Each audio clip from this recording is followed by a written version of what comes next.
నమస్తే మాస్టర్స్. ముందుగా మన గురువు గారైన పత్రి సార్‌కి నా ఆత్మ ప్రణామాలు తెలుపుకుంటూ, అలాగే వింటున్న మీ అందరికీ కూడా నా ఆత్మ ప్రణామాలతో ఈరోజు పత్రిజీ వ్రాసిన వాక్‌క్షేత్రం అనే బుక్ గురించి చదువుకుందాం. ముందుగా వాక్‌క్షేత్రం గురించి ఏం చెప్తున్నారంటే, మీ వాక్కు దోషరహితంగా ఉండాలి. మొట్టమొదటి ఒప్పందం ఇది. ఇది చాలా ముఖ్యమైనది. మరి ఆచరణలో చాలా కష్టమైంది కూడా. ఈ ఒప్పందం ఎంత ముఖ్యమైందంటే, ఈ మొట్టమొదటి ఒప్పందంతోనే భగవంతునికి సమానంగా రూపాంతరం చెందగలమంటాను మనం. దాన్నే భూమి పైన స్వర్గం అంటాను నేను అని చెప్తున్నారు సార్. మొదటి ఒప్పందం మీ వాక్కు దోషరహితంగా, పాపరహితంగా ఉండాలి. ఇది చాలా సులభంగా అనిపిస్తుంది కానీ చాలా శక్తివంతమైందంట ఈ ఒప్పందం. మీ వాక్కే ఎందుకు అంటే మీ మాట శక్తి. ఆ శక్తిని మీరు సృష్టించాలి. దేవుడి నుంచి నేరుగా పొందాం కనుకే వాక్కు అది. అంటే ప్రారంభంలో శబ్దమే ఉంది. మరి ఆ శబ్దం భగవంతుడి దగ్గర ఉంది. ఆ శబ్దమే భగవంతుడు అని చెప్పారంట. మీ వాక్కు ద్వారా మీ సృజనాత్మక శక్తిని మీరు వ్యక్తపరుస్తారు. మీరు ప్రతీదీ వాక్కు ద్వారానే చెప్తారు. భాష ఏదైనా అభిప్రాయాలు మాట ద్వారానే వెలువడతాయి. ఏ కళ కన్నా, ఏ అనుభూతి పొందినా వాస్తవంగా మీరు ఏదైనా అన్ని మాట ద్వారానే స్పష్టపరుస్తారు. వాక్కు ఒక శబ్దమో లేక ఓ సంజ్ఞో మాత్రమే కాదు. వాక్కు ఒక శక్తి. మీరు వ్యక్తపరచాల్సిన శక్తి. మరి ఇతరులకు తెలియచేసి, ఆలోచించి, ఆ పైన జీవితంలోని సంఘటనలను సృష్టించుకుంటారు. మీరు మాత్రమే మాట్లాడగలరు. ఈ గ్రహంపై ఏ జంతువైనా మాట్లాడగలదా? మనిషిగా మీకున్న అతి శక్తివంతమైన పరికరం వాక్కు లేదా మాట. అది ఒక చిత్రమైన పరికరం. అయితే అది రెండు వైపులా పదునున్న కత్తి లాంటిది. మీ మాట అత్యంత అందమైన కళను సృష్టించగలదు లేదా మీ చుట్టూ ఉన్న అంతటిని నాశనం చేయగలదు. కత్తి యొక్క ఒక అంచు మాట యొక్క దుర్వినియోగం అయితే అది సజీవమైన నరకాన్ని సృష్టిస్తుంది.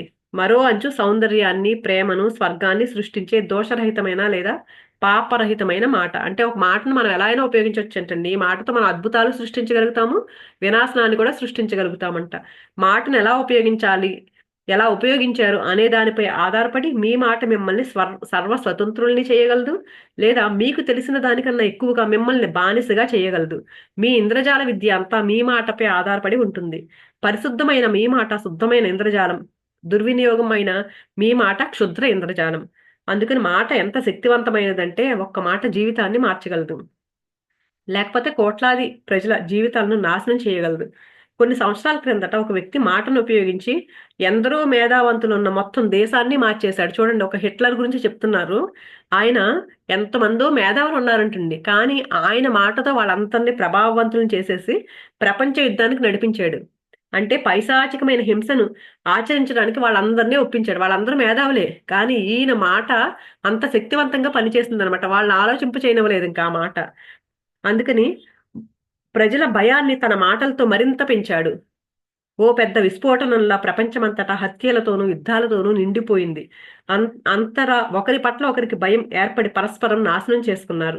భయం వల్ల పుట్టిన నమ్మకాలు మరియు ఒప్పందాలపై ఆధారపడిన హిట్లర్ వాక్కులు శతాబ్దాల తరబడి గుర్తుండిపోతాయి. ఈ రోజుకి మనం తెచ్చుకుంటున్నాం. అప్పటి ఆ యుద్ధం జరిగినప్పుడు ఇంకా బాధపడుతున్నారంటండి. ఆ యుద్ధం జరిగిన ప్లేస్‌లో పుట్టిన వాళ్ళకి ఇప్పటికీ కూడా అనారోగ్యాలతో పుట్టడం అవన్నీ జరుగుతున్నాయి. ఎందుకంటే ఒక వాక్కు, ఆయన వాక్కు అంతటి వినాశనాన్ని సృష్టించిందప్పుడు. మనిషి మనస్సు నిరంతరం మొలకెత్తే సారవంతమైన నేల లాంటిది. ఉద్దేశ్యాలే, అభిప్రాయాలే, ఆలోచనలే విత్తనాలు. మనం ఎలాంటి ఉద్దేశాలతో ఉంటామో, ఎలాంటి అభిప్రాయాలతో ఉంటామో, ఎలాంటి ఆలోచన చేస్తామో, అవే మనం విత్తనాలుగా నాటుతా ఉంటాం. మన మనసులో విత్తనాలంట అవన్నీ. అందుకని మనిషి మనస్సు ఎంతో సారవంతమైందంట. వచ్చిన చిక్కల్లో ఏంటంటే మనం ఆ మనసులో ఎలాంటి విత్తనాలు నాటుతున్నాము? భయం అనే విత్తనాలు నాటుతున్నామంట. కానీ ఎలాంటి విత్తనాలు? మనం ప్రేమ అనే విత్తనాలు ఎప్పుడైతే నాటుతామో దానికోసం మనం మన మనసును సారవంతం చేయాలంట. భయం అనే విత్తనాలు నాటకూడదు. ప్రేమ అనే విత్తనాలు నాటమని చెప్తున్నారు. హిట్లర్ ఉదాహరణ తీసుకుంటే ఆయన అందరిలోనూ ఏం చేశాడు? భయాందోళనలు విపరీతంగా పెంచి క్రూరమైన వినాశనాన్ని అతి సులభంగా సాధించాడు ఆయన. వాక్కు యొక్క ఆసక్తిని గమనించి మన నోటి ద్వారా ఎలాంటి శక్తి విడుదలవుతుందో అర్థం చేసుకోవాలి. అందుకు మనం ఏంటి మనం ఒక మాట మాట్లాడితే ఎలాంటి శక్తి విడుదలవుతుంది అనేది మనం తెలుసుకోవాలి. మనస్సులో మెదిలిన ఒక చిన్న భయం, ఒక చిన్ని అనుమానం అంతులేని సంఘటనలను సృష్టిస్తుంది. ఒక్క మాట మంత్రించి వశం చేసుకుంటుంది. మనుష్యులను ఆ మాటలను మాంత్రికుల్లా వాడి వారికి తెలియకుండా ఒకరికొకరు బందీ చేసుకుంటున్నారు.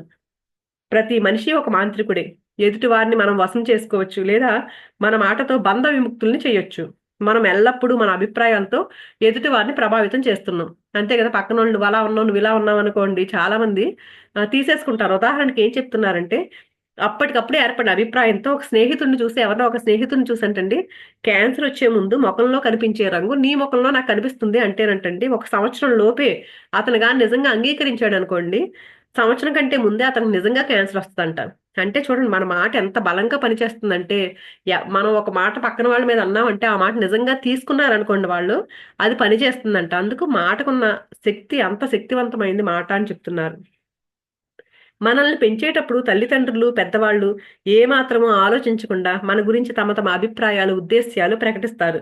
మనం వాటిని నమ్మి భయం పెంచుకుంటాం. వాళ్ళు చెప్పినట్లు మనకు ఈతలో ప్రావీణ్యం లేదని, ఆటల్లో మెరుగైన వాళ్ళం కాదని, ఇలా ఎన్నో భయాలు మనలో పాతుకుపోతాయి. చిన్నప్పుడు పేరెంట్స్ చూడండి, "నువ్వు అది చేయలేవు, నువ్వు ఇది చేయలేవు" అంటూ ఉన్నారనుకోండి, అదే భయాలతో పెరిగి నిజంగానే వాళ్ళు చేయకుండా అయిపోతారు.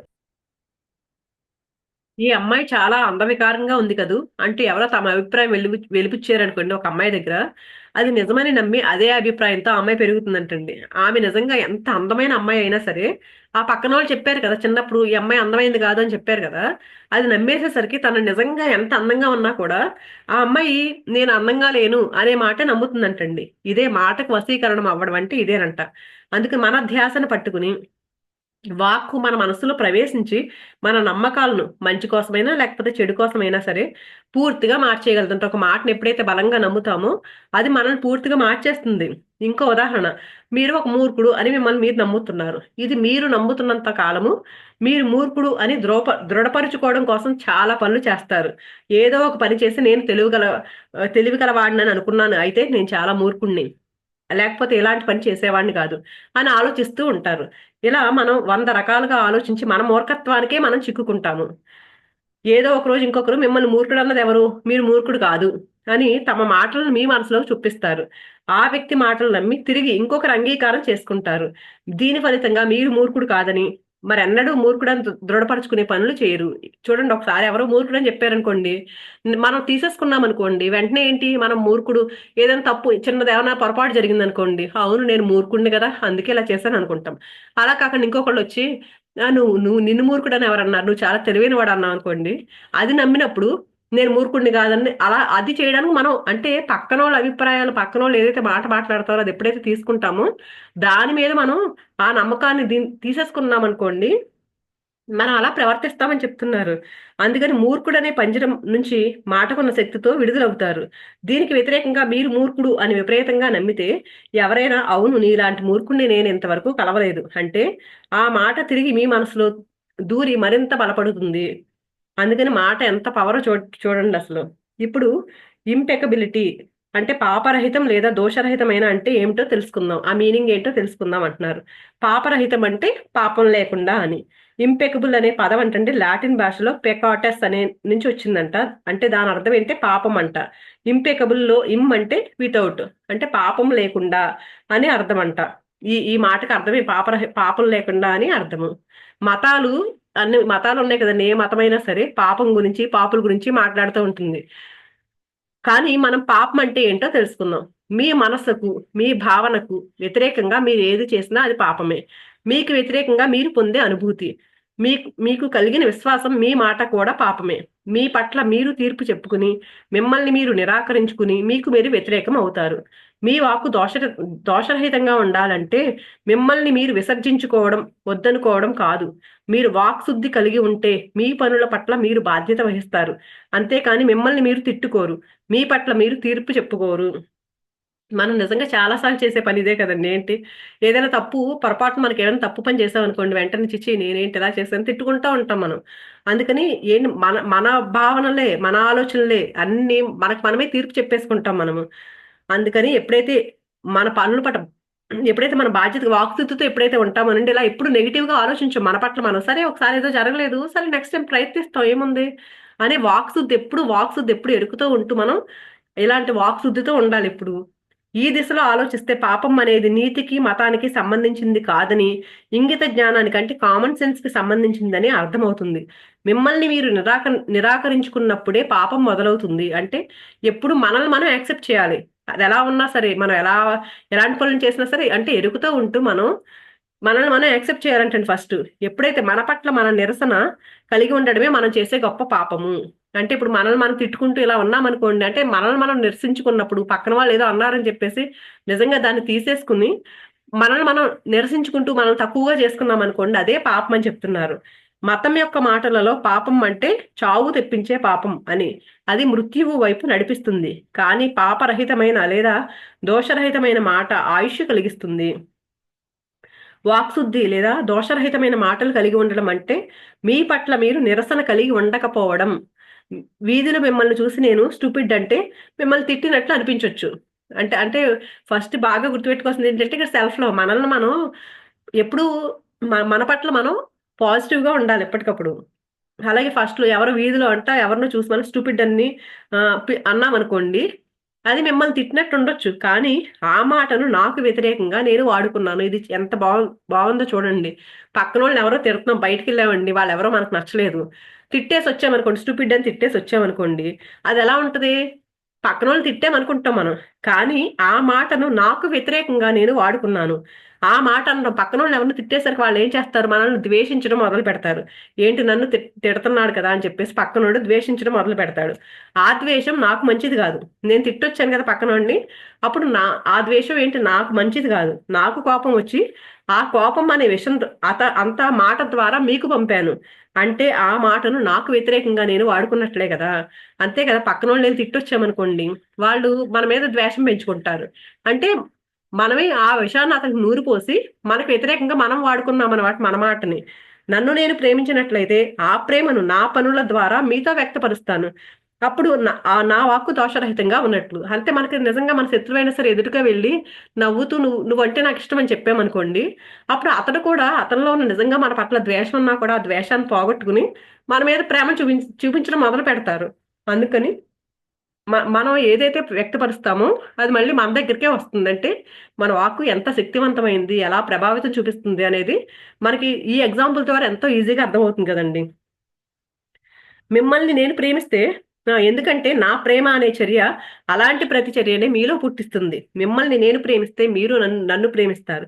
మిమ్మల్ని నేను అవమానపరిస్తే నన్ను మీరు అవమానపరుస్తారు. మీ పట్ల నేను కృతజ్ఞత చూపిస్తే మీరు నా పట్ల కృతజ్ఞత చూపిస్తారు. నేను మీ పట్ల స్వార్థపరుణ్ణైతే మీరు నా పట్ల స్వార్థం చూపిస్తారు. నా మాటలతో మిమ్మల్ని నేను వశం చేసుకుంటే మీరు అదే చేస్తారు. అంటే ఏదిస్తే అదే తిరిగి వస్తుంది మనకి.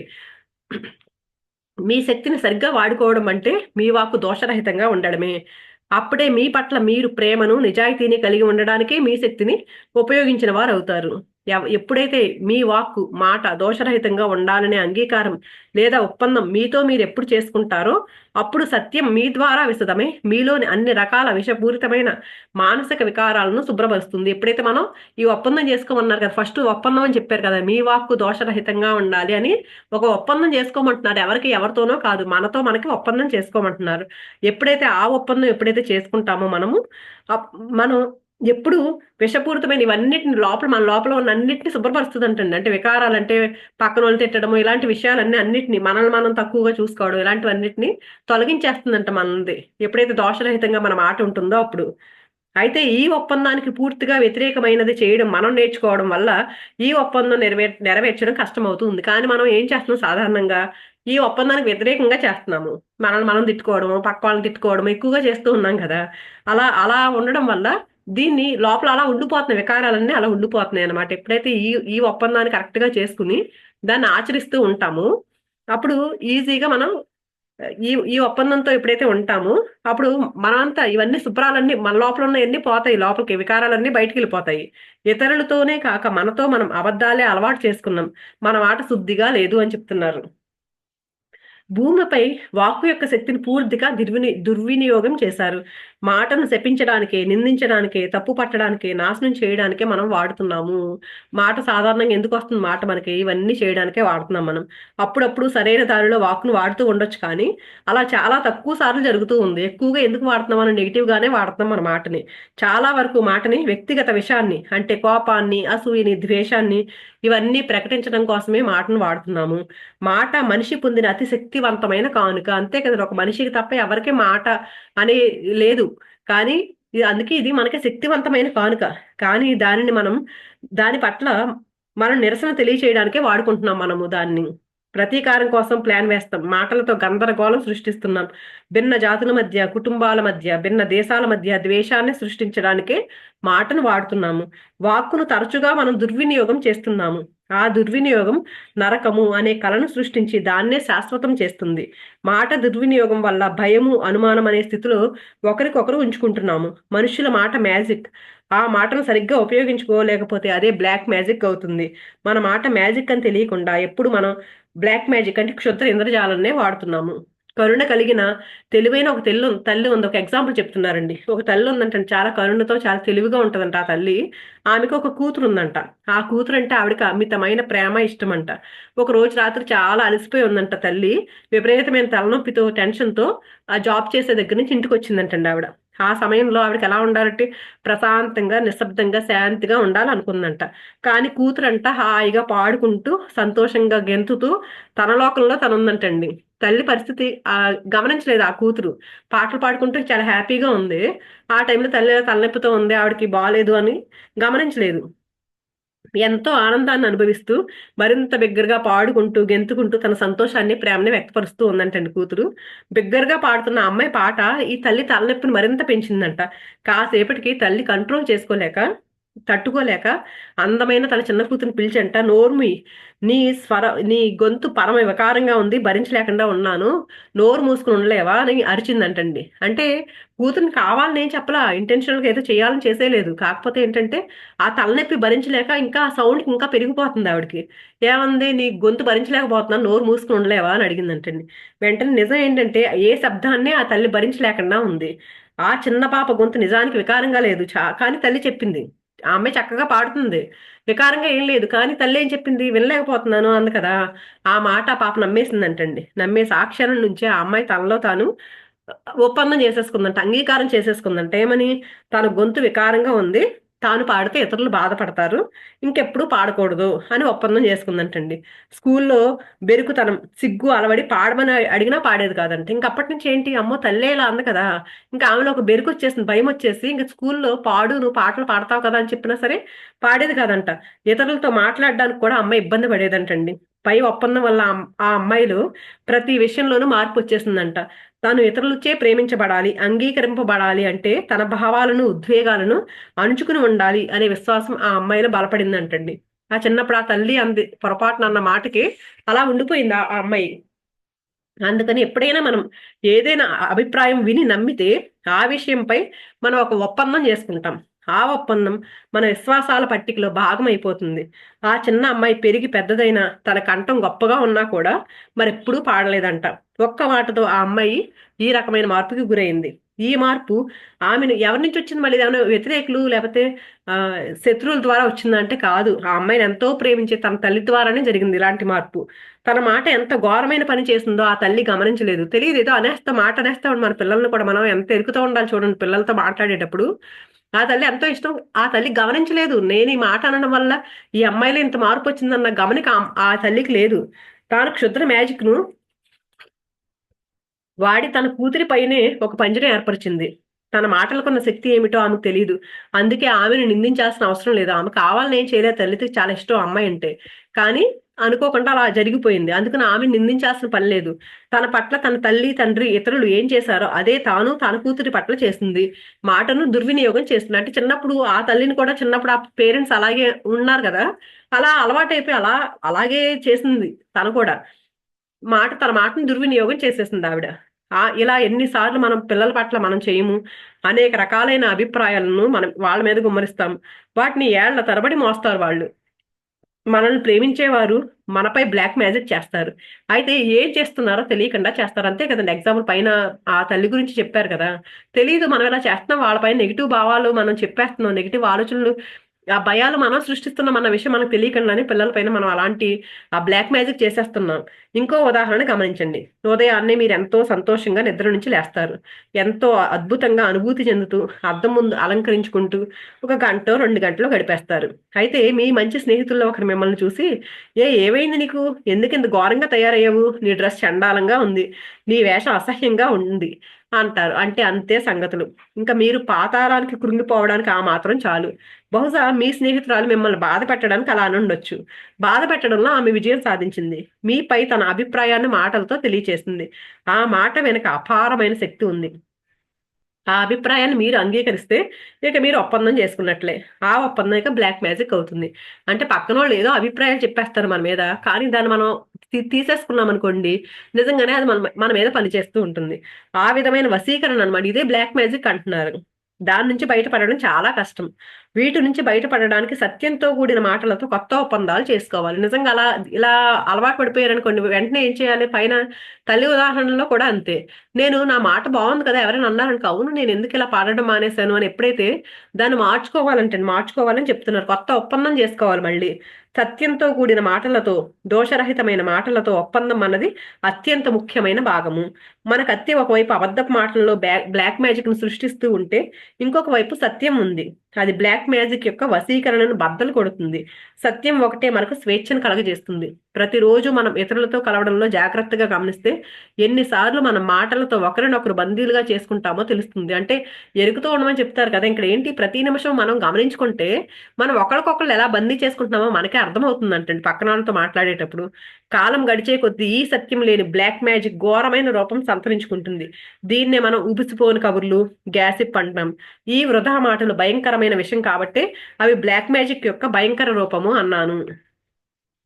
ఒప్పందం ద్వారా మనం ఎలా గ్యాసిప్ చేయాలో నేర్చుకున్నాం. మన పెద్దవాళ్ళు మనం పిల్లలుగా ఉన్నప్పుడు ఎప్పుడూ మన చుట్టూ ఇతరుల గురించి మాట్లాడే గ్యాసిప్ విన్నాం. అంతే, పెద్దవాళ్ళు మాట్లాడుకుంటూ ఉన్నారనుకోండి, పిల్లలు పక్కనోళ్ళ గురించి ఏదో చెడుగా చెప్పుకుంటున్నారనుకోండి, అలా వింటూ వింటూ అదే అలవాటు పడిపోతారు వాళ్ళు. అలా అలా సమాజం అలా తయారైపోతా ఉంది. వాళ్ళకి తెలియని వాళ్ళని గురించి కూడా వాళ్ళు యథేచ్ఛగా అభిప్రాయాలు ప్రకటిస్తారు. ఆ అభిప్రాయాలు అనే విషయం మనలోకి చేరి అదే మనం మాట్లాడాల్సిన పద్ధతిగా నేర్చుకున్నాం. ఆ పెద్దవాళ్ళు మాట్లాడుతూ ఉంటే విని మనం కూడా అలాగే నేర్చుకుంటూ ఉంటాం. పక్కనోళ్ళ గురించి తెలిసి తెలియని విషయాలన్నీ మాట్లాడుకుంటూ. సమాజంలో గ్యాసిప్ అనేది ఒక ముఖ్యమైన సంభాషణ మాధ్యంగా తయారైపోయింది. ఇతరులతో సన్నిహితం కావడానికి ఇది ఒక మార్గం అయింది. ఎందుకంటే ఇంకొకరు మనలాగే ఇతరుల గురించి చెడుగా మాట్లాడడం, భావించడం మనకు ఊరట ఊరట కలిగిస్తుంది. అంతే కదండి, ఇద్దరు కనిపించారనుకోండి, ఎదురింటోళ్ళు ఎవరో కనిపించారనుకోండి, పక్కింటోళ్ళ గురించి మాట్లాడుకోవడం. అదే పక్కింటోళ్ళ దగ్గరికి వెళ్ళామనుకోండి, ఎదురింటోళ్ళ గురించి మాట్లాడుకోవడం. ఇది అలవాటు అయిపోయింది అనమాట అందరికి. అది ఊరట కలిగిస్తుంది మనకి. విచారం సహచర్యాన్ని కోరుతుంది అనే సామెత అనాదిగా ఉంది. నరకంలో బాధపడే వ్యక్తులు ఒంటరిగా ఉండలేరు. భయం, బాధ ఈ భూమి యొక్క కళలోని ముఖ్యమైన భాగం. ఇవే మన గ్రహాన్ని ఎంత నిమ్న స్థితిలో ఉంచాయి. భయాలతోనూ బాధలతోనూ ఎందుకుంటారు? ఓ పక్కన చెప్పుకుంటూ ఉంటారంటే పక్కన అదో మన గురించి వాళ్ళు ఏమనుకుంటారు. అంతే కదా, మనం పక్కన వాళ్ళ గురించి చెప్పుకుంటాం అంటే మన గురించి ఇంకొకరు ఏదో చెప్పుకుంటా ఉంటారు. అందుకని ఎప్పుడు ఏంటి, భూమి మీద అందరూ భయాలతోనూ బాధలతోనూ నిండిపోయి ఉన్నారు. అందుకే భూమి కింద స్థాయిలో ఉంది అని చెప్తున్నారు వారు. మానవ మేధస్సును కంప్యూటర్గా భావిస్తే గ్యాసిప్ను గాసిప్ను కంప్యూటర్ వైరస్తో పోల్చొచ్చు. కంప్యూటర్లో అన్ని కోడ్స్ ఏ భాషలో అయితే వ్రాయబడి ఉంటాయో అదే భాషలో చెడు ఉద్దేశ్యంతో కంప్యూటర్ వైరస్ కూడా వ్రాయబడింది. ఈ వైరస్ మీ కంప్యూటర్ ప్రోగ్రాంలోకి మీకు తెలియకుండానే ప్రవేశపెట్టబడుతుంది. ఈ వైరస్ ప్రవేశపెట్టబడిన తర్వాతే కంప్యూటర్ సరిగ్గా పనిచేయదు. అంటే కంప్యూటర్నేమో మన మానవ మేధస్సుతో పోలిస్తే ఆ వైరస్ గాసిప్ ఏంటి, ఈ వైరస్ తో పోలుస్తున్నారండి. అంటే ఎప్పుడైతే వైరస్ లోపల ప్రవేశించిందో కంప్యూటర్ సరిగ్గా పనిచేయదు. లేదా అన్ని కోడ్స్ కలిసిపోయి విరుద్ధమైన విషయాలు తెలియచేస్తూ మంచి ఫలితాలను ఇవ్వడం మానేస్తుంది కంప్యూటర్. అలాగే మనుషులు ఉపిసిపోని కబుర్లు ఈ విధంగానే పనిచేస్తాయంట. ఉదాహరణకు మీరు కొత్త టీచర్తో కొత్త క్లాస్ ప్రారంభించాలి. దానికోసం ఎంతో కాలంగా ఎదురు చూస్తున్నారు. క్లాస్ మొదటి రోజు ఇంతకు ముందే ఆయన క్లాస్ విన్న ఒకరిని కలిశారు. ఒక కొత్త టీచర్ వస్తున్నారని చెప్పేసి చాలా ఇంట్రెస్ట్ గా ఎదురు చూస్తూ ఉన్నాం అనుకోండి. అప్పుడే ఆయన క్లాస్ విన్న వేరే వాళ్ళు ఎవరో కలిసి, ఓ ఆ టీచరా వస్తాడు అమ్మారాయుడు, అతను ఏం మాట్లాడతాడో అతనికే తెలియదు, అందులోనూ మంచివాడు కూడా కాదు, జాగ్రత్తగా ఉండు అని చెప్పాడంటే ఎవరో పక్కన వాళ్ళు. మనకెవరో తెలియదు ఆ టీచర్ అలాంటి వాళ్ళు తెలియదు. ఆ మాటలు అంటున్న వ్యక్తి యొక్క మానసిక వికారము, భావనలు మాటల ద్వారా మీలో ముద్ర వేశాయి. కానీ అలా చెప్పడంలో అతని ఉద్దేశం ఏంటో మనకు తెలియదు. కానీ మనం ఏం చేస్తాం, వెంటనే అది తీసేసుకుంటాం. కానీ అతను ఎందుకు అలా మాట్లాడాడో, అతని లోపల ఉద్దేశం ఏంటో, నిజమేనో కాదో మనం ఏమి పట్టించుకోము. కానీ మన లోపల ఆ మాటలు ముద్రేస్తాయి. తాను ఆ క్లాస్‌లో ఎందుకు ఇది అవ్వచ్చు ఏంటంటే, ఆ క్లాస్‌లో సరిగ్గా చదవకపోవడం వల్ల ఆ స్టూడెంట్ ఫెయిల్ అయ్యి ఉండొచ్చు. ఫెయిల్ అయ్యి అలాంటి భావన ఏర్పరచుకొని ఉండొచ్చు ఆ టీచర్ వల్ల. కానీ ఆ భయము, దురభిమానం అంటే నేను ఫెయిల్ అయ్యాను గదా అని ఆ దురభిమానం వల్ల ఊరికే ఒక ఊహాగానం చేసుకొని ఉండొచ్చు అతను. కానీ మీరు పిల్లవాడి మాదిరిగా ఆ మాటలను లేదా ఆ గాసిప్‌ను నమ్మి క్లాస్‌లోకెళ్తారు. ఎప్పుడైతే అది నమ్మేసామనుకుని పక్కన స్టూడెంట్ చెప్తాడు అతని అభిప్రాయం చెప్పేసి, "ఇగో ఆ టీచర్ అలాంటోడు మంచోడు అదే వాడు సరిగ్గా అతన్ని సరిగ్గా చెప్పడు" ఇలా చెప్పాడు అనుకోండి. ఎందుకు చెప్పాడు? అతను ఫెయిల్ అయ్యాడు, లేకపోతే అతను ఎవడో తిట్టుండొచ్చు. కానీ దాన్ని ఎప్పుడైతే మనం నమ్మేస్తామో, క్లాస్‌లోకి వెళ్ళిన తర్వాత ఆ టీచర్ చెప్తూ ఉంటాడు. మనకి ఆ గాసిప్ ఎవరైతే అందించారో వాళ్ళ కళ్ళతోనే టీచర్‌ని చూస్తాము. అప్పటి వరకు ఏంటి మామూలుగా టీచర్ గురించి ఏం తెలీదనుకోండి, మనం మామూలుగా చూస్తాం. కానీ పక్కన స్టూడెంట్ ఆల్రెడీ చెప్పేసాడనుకోండి, ఆ కళ్ళతోనే మనం చూస్తాం ఆ టీచర్‌ని. అది తెలీదు మనకి. తర్వాత క్లాస్‌లో మిగతా వారితో ఇదే విషయాన్ని మీరు నింపుతారు. అప్పుడు ఊరుకుంటామా? మనం వినేసి ఊరుకుంటామా? పక్కన ఫ్రెండ్స్ అందరితో చెప్తాం. ఈ టీచర్ అంటే ఇలా చేశాడంట, ఇలాంటోడంట, వీటిని సరిగ్గా చెప్పడంట. ఇలా చెప్పేస్తాం కదా! ఆ విషయాన్ని అందరిలోనే నింపుతారు.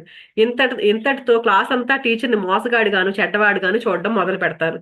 ఇక మీరు క్లాస్‌ని ద్వేషించి అక్కడికెళ్ళడం మానుకుంటారు. మీరు టీచర్‌ని నిందిస్తారు. కానీ నిజానికి నిందించాల్సింది గాసిప్‌ను. ఈ అలజడంతటికి కారణం చిన్న కంప్యూటర్ వైరసే. చిన్న తప్పుడు సమాచారం మనుషుల మధ్య అగాధాలు సృష్టిస్తుంది. అడ్డుగోడలు కడుతుంది. ఈ గాసిప్‌ను తాకిన లేదా విన్న వారందరూ అంటురోగం తాకిన వారిలాగా అందరికీ వ్యాపింపజేస్తారు. ఎవరైతే విన్నారో ఇక్కడ ఇక్కడ తాగిపోద్దండి ఈ క్లాస్ పక్కన ఇంకొక పక్క క్లాస్‌లో వాళ్ళు ఎవరో తెలిసిన వాళ్ళు ఉంటారు. తమ్ముళ్ళో, అన్నయ్యలో, చెల్లెళ్ళో, అక్కలో ఎవరో ఒకళ్ళు ఉంటారు కదా! వాళ్ళకి కూడా చెప్తారు ఈ టీచర్ ఇలా అని చెప్పేసి. అక్కడ అది నిజంగా చాలా మంచివాడైనా సరే ఇలా ఒక గాసిప్ ఇంత ఇలా వైరస్ లాగా పనిచేస్తుంది. ఈ గాసిప్‌ను తాకిన లేదా విన్నవారందరూ కూడా అంటురోగం తాకిన వారిలాగా అందరికి వ్యాపింపజేస్తారు. ఎదుటివారు గాసిప్ మాట్లాడుతూ కంప్యూటర్ వైరస్‌ను మీ మనసులోకి ఎక్కించిన ప్రతిసారి మిమ్మల్ని ఆలోచించలేని స్థితికి తీసుకొస్తున్నారనుకోండి. ఈ గందరగోళాన్ని వదిలించుకోవడానికి మీరు ఆ గాసిప్‌ని ఇతరులతో పంచుకుని ఆ వైరస్‌ను ఇతరులకు వ్యాపింపచేస్తారు.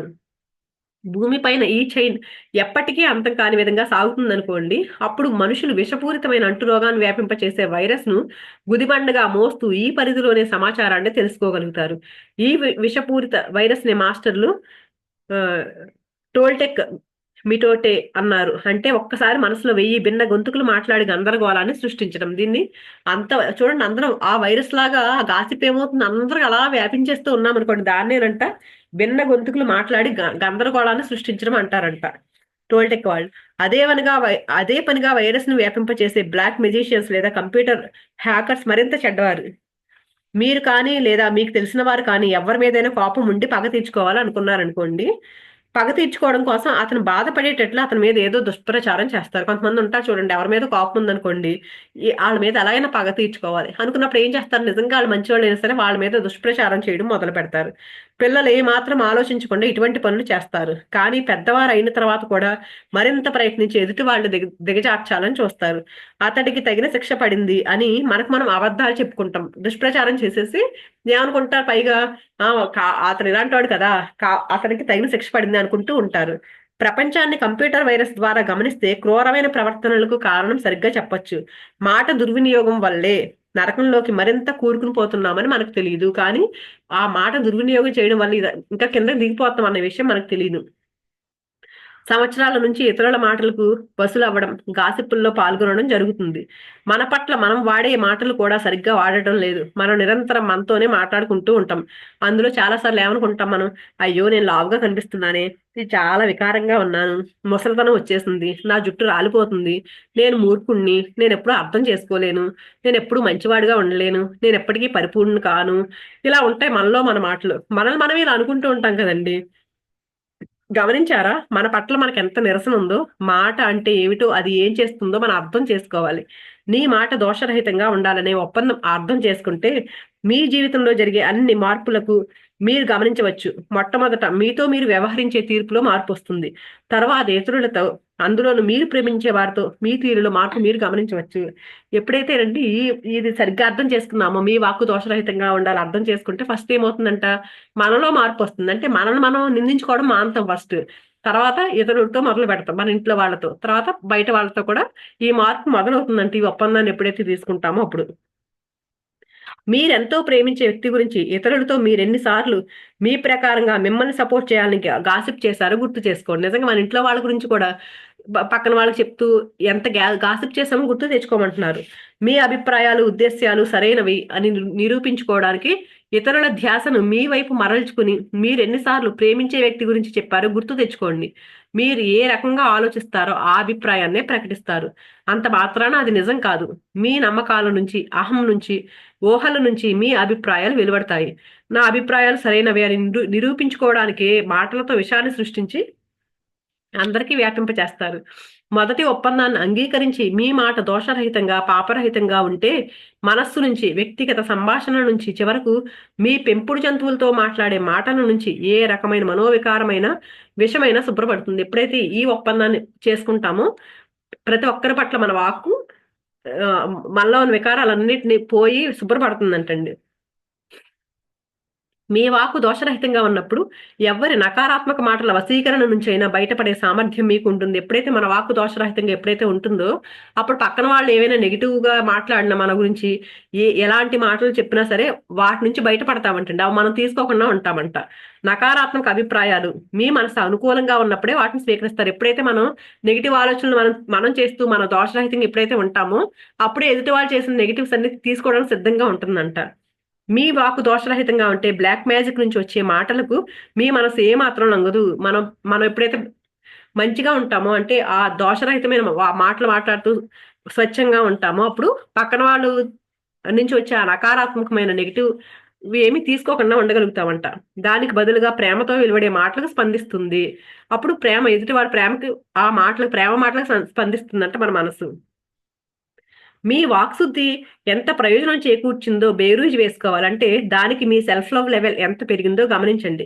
మిమ్మల్ని మీరు ఎంత ప్రేమించుకుంటున్నారో, మీ గురించి మీరు ఏమనుకుంటున్నారో అనేది మీ మాట యొక్క గుణం అభిన్నత్వానికి తగ్గట్టుగా ఉంటుంది. మీ మాట దోషరహితంగా ఉన్నప్పుడు మీరు మంచిగా శాంతిగా సంతోషంగా ఉంటారు. సరైన వాక్కుతో దోషరహితమైన వాక్కుతో నరకాన్ని మార్చగలరు. ఇప్పుడు నేను ఇటువంటి విత్తనాన్ని మీ మనసులో నాటుతున్నాను. ఆ విత్తనం మొలకెత్తుతుందా లేదా అనేది మీ మనస్సు యొక్క స్వభావాన్ని బట్టి ఉంటుంది. ఇప్పుడు సార్ చెప్తున్నారు వాక్కు దోషరహితంగా ఉండాలి, ఈ విత్తనాన్ని నాటుతున్నాను నేను, అది మీరు దాన్ని ఎలా తీసుకున్నారు అనే దాన్ని బట్టి ఉంటుంది అని. మీతో మీరు నా వాక్కు దోషరహితంగా ఉండాలి అనే ఒప్పందం చేసుకోవాలి.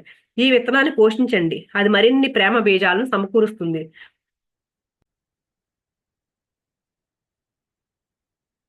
మీరు స్వేచ్ఛను పొందాలన్నా, సంతోషంగా ఉండాలన్నా, ఈ భూమి మీద నరకాన్ని మార్చాలన్నా మీ వాక్కు పాపరహితంగా ఉండాలి. వాక్కు చాలా శక్తివంతమైంది. సరైన మార్గంలో మాటను వాడండి. మీ ప్రేమను పంచుకోవడానికి మాటను వాడండి. మీతో మీరు సరైన మాటలు మొదలు పెట్టండి. మీరెంతో అద్భుతమైన వారని, ఎంతో గొప్పవారని మీకు మీరే చెప్పుకోండి. మిమ్మల్ని మీరు ఎంత ప్రేమిస్తున్నారో చెప్పుకోండి. మిమ్మల్ని చిన్నప్పటి నుంచి బాధ పెట్టే ఒప్పందాలను బద్దలు కొట్టండి. ఇది సాధ్యమే. ఎందుకంటే ఆ పని నేను చేశాను. సార్ చెప్తున్నారు. మీరేమైనా నెగిటివ్ ఏమైనా ఉన్నాయనుకోండి చిన్నప్పటి నుంచి, అమ్మో నేను ఈ పని చేయలేను, నేను అలా ఉండలేను, నేను లేకపోతే నేను పొట్టిగా ఉన్నాను, నేను నల్లగా ఉన్నాను, ఇలాంటివి ఉన్నాయనుకోండి అవన్నిటిని బద్దలు కొట్టుకోమని చెప్తున్నారు. సార్ కూడా అవి బద్దలు కొట్టుకున్నానని చెప్తున్నారు. మీకన్నా నేనేమి గొప్పవాడిని కాదు. మీరు నేను సమానం. మనకందరికీ ఒకే రకమైన మెదడు, శరీరం ఉన్నాయి. మనం మనుషులము. పాత ఒప్పందాలను బద్దలు కొట్టి కొత్త ఒప్పందాలని నేను చేయగలిగినప్పుడు మీరు చేయగలరు. నేను వాక్శుద్ధి కలిగి ఉంటే మీరెందుకో పని చేయలేరు? ఒక్క ఒప్పందం మీ జీవితాన్ని మార్చేయగలదు. దోషరహితమైన మాటలు మీకు వ్యక్తిగత స్వేచ్ఛను, గొప్ప విజయాన్ని తెచ్చిపెట్టగలవు. మీ భయాలన్నింటినీ త్రోసి పారేసి వాటిని ప్రేమ, సంతోషంగా మార్చగలవు. వాక్శుద్ధితో మీరు సృష్టించగలరో ఒక్కసారి ఊహించండి. సరైన వాక్కులతో భయాలను రూపాంతరం చెందించి విభిన్నమైన జీవితాలను సృష్టించగలరు. నరకంలో నివసించే వేల మంది మధ్యలో మీరు స్వర్గంలో నివసించగలరు. ఎప్పుడైతే మన వాక్కు బాగుందోనండి, మన వాక్కు దోషరహితంగా స్వచ్ఛంగా ఉంటేనంటండి, నరకంలో ఉండే వేల మంది మధ్యలో మన స్వర్గంలో నివసించగలుగుతామంట. దీనికి కారణం మీరు ఆ నరకాన్ని ఎదుర్కొనే శక్తి కలిగి ఉండడమే.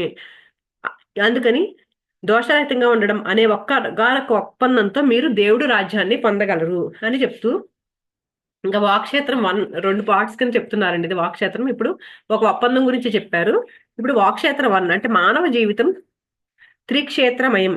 అంటే 3 క్షేత్రాల గురించి, అంటే మానవ జీవితంలో 3 క్షేత్రాలు ఉన్నాయంటండి జీవితంలో. వాటి గురించి పూర్తిగా తెలుసుకుందాం. త్రిక్షేత్రము అంటే 3 క్షేత్రాలు. అంటే మానవ జీవితం అంట 3 క్షేత్రాలతో నిండి ఉంది. అదేంటంటే భావనా క్షేత్రము. భావన అంటే ఆలోచన క్షేత్రము. రెండోది వాక్ క్షేత్రము అంటే మాటల క్షేత్రము. మూడోది చేష్టా క్షేత్రము అంటే కర్మ క్షేత్రం ఇది. కనుక ఈ 3 భావనలు, వాక్కులు, చేష్టలు, ఈ 3 భావనలు అంటే ఇంగ్లీష్ లో థాట్స్ అంటాం కదా, వాక్కులు అంటే ఇంగ్లీష్ వర్డ్స్, చేష్టలు అంటే డీడ్స్. ఈ 3 కూడా మానవ జీవితంలో విస్తారమైన మానవ జీవితంగా ఉన్నాయంటండి. అంటే మానవ జీవితం విస్తారమైన భావన క్షేత్రము, విస్తారమైన వాక్క్షేత్రము, విస్తారమైన చేష్టా క్షేత్రాలతో నిండి ఉంది. చుట్టుపక్కల ఉండే మనుషులు అందరిలోనూ కూడా, మొత్తం అందరిలో, మానవుల్లో అందరిలో కూడా ఈ 3 క్షేత్రాలు ఉన్నాయంట. అంటే భావనా క్షేత్రము, వాక్క్షేత్రము, చేష్టా క్షేత్రము. ఈ అన్నిటితోనే మానవ జీవితం, మానవ ప్రపంచం అంతా నిండి ఉందంట.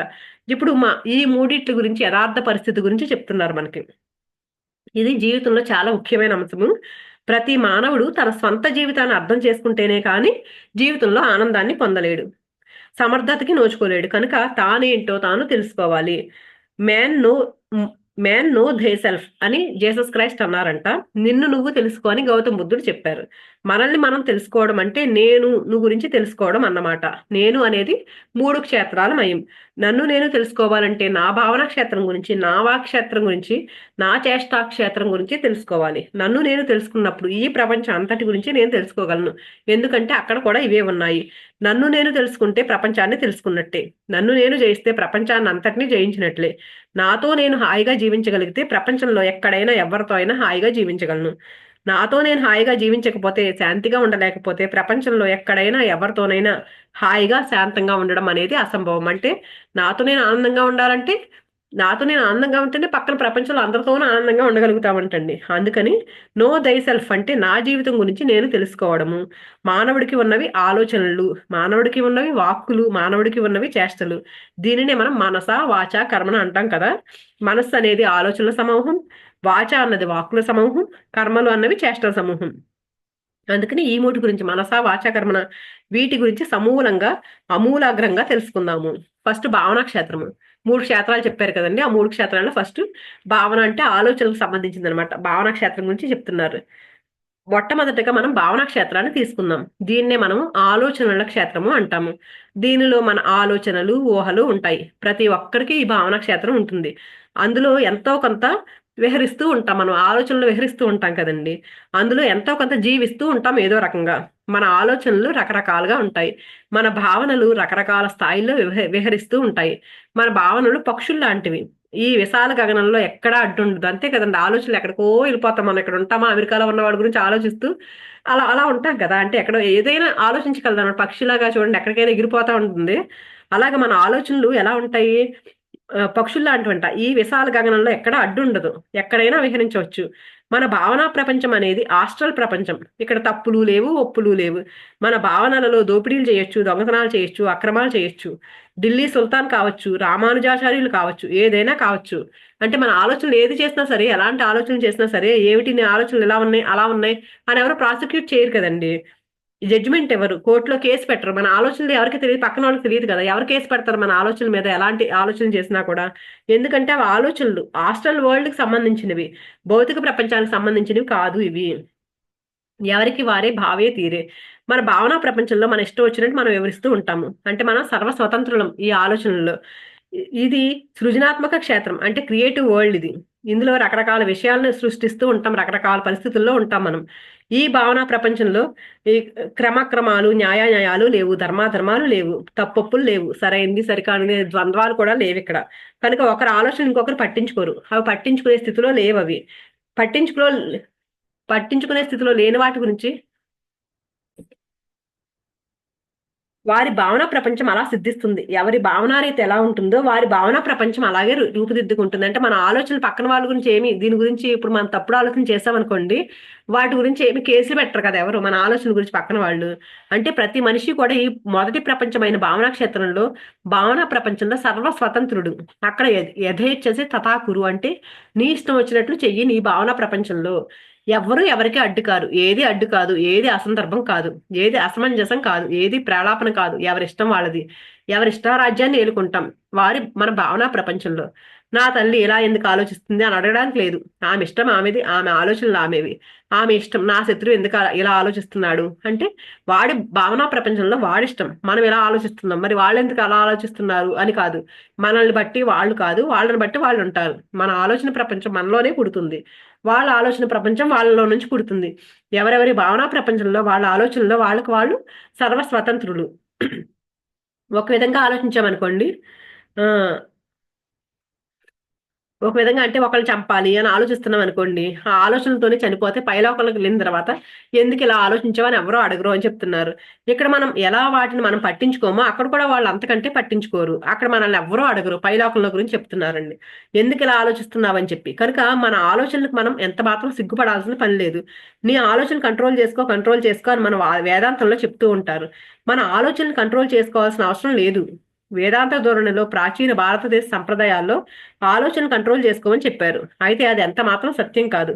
ఎక్కడ కంట్రోల్ చేయాలో అక్కడ కంట్రోల్ చేయాలి, కానీ ఎక్కడ కంట్రోల్ చేయనవసరం లేదు, అక్కడ కంట్రోల్ చేయనవసరం లేదు. మనం ఒక సినిమా చూస్తుంటే ఆ సినిమా ఆ మిడిమిడి జ్ఞానులు వేదాంతులు సంపూర్ణ జ్ఞానంతో ఆరితేరిన వారు, సహస్రాల స్థితిలోని వారు కనుక వేదాంతం వైరాగ్యం బోధిస్తుంది. ఆలోచనలు క్రమంలో పెట్టుకోమని చెప్తుంది. ఆలోచన దుమారం లేపుతుందని చెప్తుంది. ఆలోచనలు చెలరేగనివ్వద్దని చెప్తుంది. ఇదంతా ఎంత మాత్రం సత్యం కాదు. ఇది సత్యం సుదూరం, సత్య విరుద్ధం. వేదాంతులకి ఇది అర్థం కాదు. సామాన్య ప్రజానీకానికి ఇది అర్థం కాదు. మూలాధార స్వాదిష్టాన మరిపూర చక్రకంలో ఉన్న పండితులకు కూడా ఇది అర్థం కాదు. అనాహత చక్రంలో ఉన్న వేదాంతులకు ఇది అర్థం కాదు. విశుద్ధ చక్రంలో ఉన్న యోగులకు ఇది అర్థం కాదు. ఆజ్ఞా చక్రంలో విహరిస్తున్న ఆత్మజ్ఞానుడికి ఇది అర్థమవుతుంది. దీన్ని చాలా చక్కగా అర్థం చేసుకోవాలి. ఉదాహరణ, లోయర్ స్థితిలో అంటే అల్పస్థితిలో ఏది సత్యం అనుకుంటామో అది ఉన్నత స్థితిలో అసత్యం అయిపోతుంది. అందుకు న్యూటన్ ఇలా అన్నారంట: the shortest distance between 2 points in is straight line అని. కానీ ఇది ఐన్స్టీన్ దగ్గరికి వచ్చేసరికి the shortest distance between 2 points is a curve అన్నాడంట. ఇది స్పేస్ ఫిజిక్స్ తెలిసిన వాళ్ళకి ఇదే అర్థమవుతుంది, తెలియని వాళ్ళకి అర్థం కాదు. అంటే క్వాంటమ్ ఫిజిక్స్ లో ఎవ్రీథింగ్ ఈజ్ ఏ అన్సర్టైన్, కానీ న్యూటన్ ఫిజిక్స్ లో వచ్చేసరికి ఎవ్రీథింగ్ ఈజ్ సర్టైన్. అంటే ఆలోచనలో తప్పులు ఉన్నాయి అని అన్నారు అల్పజ్ఞులు, ఆలోచనలో ఏ మాత్రం తప్పులు లేవని అన్నారు సర్వజ్ఞులైన ఉన్నతులు. అంటే ఆలోచన గురించి మనం ఆలోచన చేయకూడదని కొంతమంది చెప్తున్నారంటే, సార్ ఏం చెప్తున్నారంటే ఎలాంటి తప్పులు లేవు ఆలోచనలో అని చెప్తున్నారు. ఎవరు కూడా తమ తమ భావనా ప్రపంచంలో తప్పు చేస్తున్నామని సిగ్గుపడరాదు. ఆ క్షేత్రంలో గిల్టీ కాన్షియస్నెస్ అనేది ఉండకూడదు. ఎక్కడ గిల్టీ కాన్షియస్నెస్ ఉండాలో అక్కడ ఉండాలి. భావనా క్షేత్రంలో, ఆలోచన క్షేత్రంలో గిల్టీ కాన్షియస్నెస్ అనేది ఉండకూడదు. అక్కడ సూత్రం ఏంటంటే యథేచ్ఛసే తదా గురు, నీ ఇచ్చ ఎలా ఉందో, నీ ఇష్టం ఎలా ఉందో అలా చెయ్యి అని అంట. నీ భావనా ప్రపంచంలో అని ఈ పదాలు శ్రీకృష్ణుడు కురుక్షేత్రంలో చెప్పాడు అని. అవి భావనా క్షేత్రంలోనూ పనికొస్తాయి, అయితే కురుక్షేత్రంలోనూ పనికొస్తాయి. అది నేను ముందు ముందు చెప్తాను. కురుక్షేత్రం అంటే కర్మక్షేత్రం, అంటే చేష్టా క్షేత్రం, అందులోనూ ఇది పనికొస్తుంది. భావనా క్షేత్రంలో కూడా ఈ మాట పనికొస్తుంది. భావనా క్షేత్రంలో దేన్ని పుట్టించడమైనా దేన్ని చంపడమైనా చేసేయి. అక్కడ ఏం చేసినా నీ ఇష్టం. అక్కడ ఉన్నవి అన్ని సృజనాత్మక చర్యలే కానీ క్రియాశీలక చర్యలు కావు. ఇంకా కారణలోకాల్లోని ఈ భావన ప్రపంచం ఉంది, కానీ ఇంకా కార్యలోకాల్లోకి రాలేదు. అందుచేత ప్రాసిక్యూషన్ ఉండదు. కార్యం అన్నదే ప్రాసిక్యూషన్ చేయబడుతుంది, కానీ కారణం కాదు. కనుక కారణ స్థితిలోనే ఉన్నప్పుడు అది ఎవరికి జడ్జిమెంట్ కి ఉండదు. అంటే నిజంగా పని చేసేస్తాం అనుకోండి, పని చేసేసిన తర్వాత దాని ఇప్పుడు ఎవరినో తిట్టాలనుకున్నాం అనుకోండి, ఎవరినో కొట్టాలనుకున్నాం అనుకోండి, ఆలోచన చేసినప్పుడు ఎవరో దాని వల్ల ఏమి మనకి జడ్జి చేయరు ఎవరిని, అంటే మనకేం కేసు ఉండదు దాని మీద. కానీ నిజంగా కొట్టినప్పుడు మాత్రమే దాని ఫలితం చూస్తారు మనకంటే మనకి కేసు వేయడం ఇలాంటివి చేయగలుగుతారు.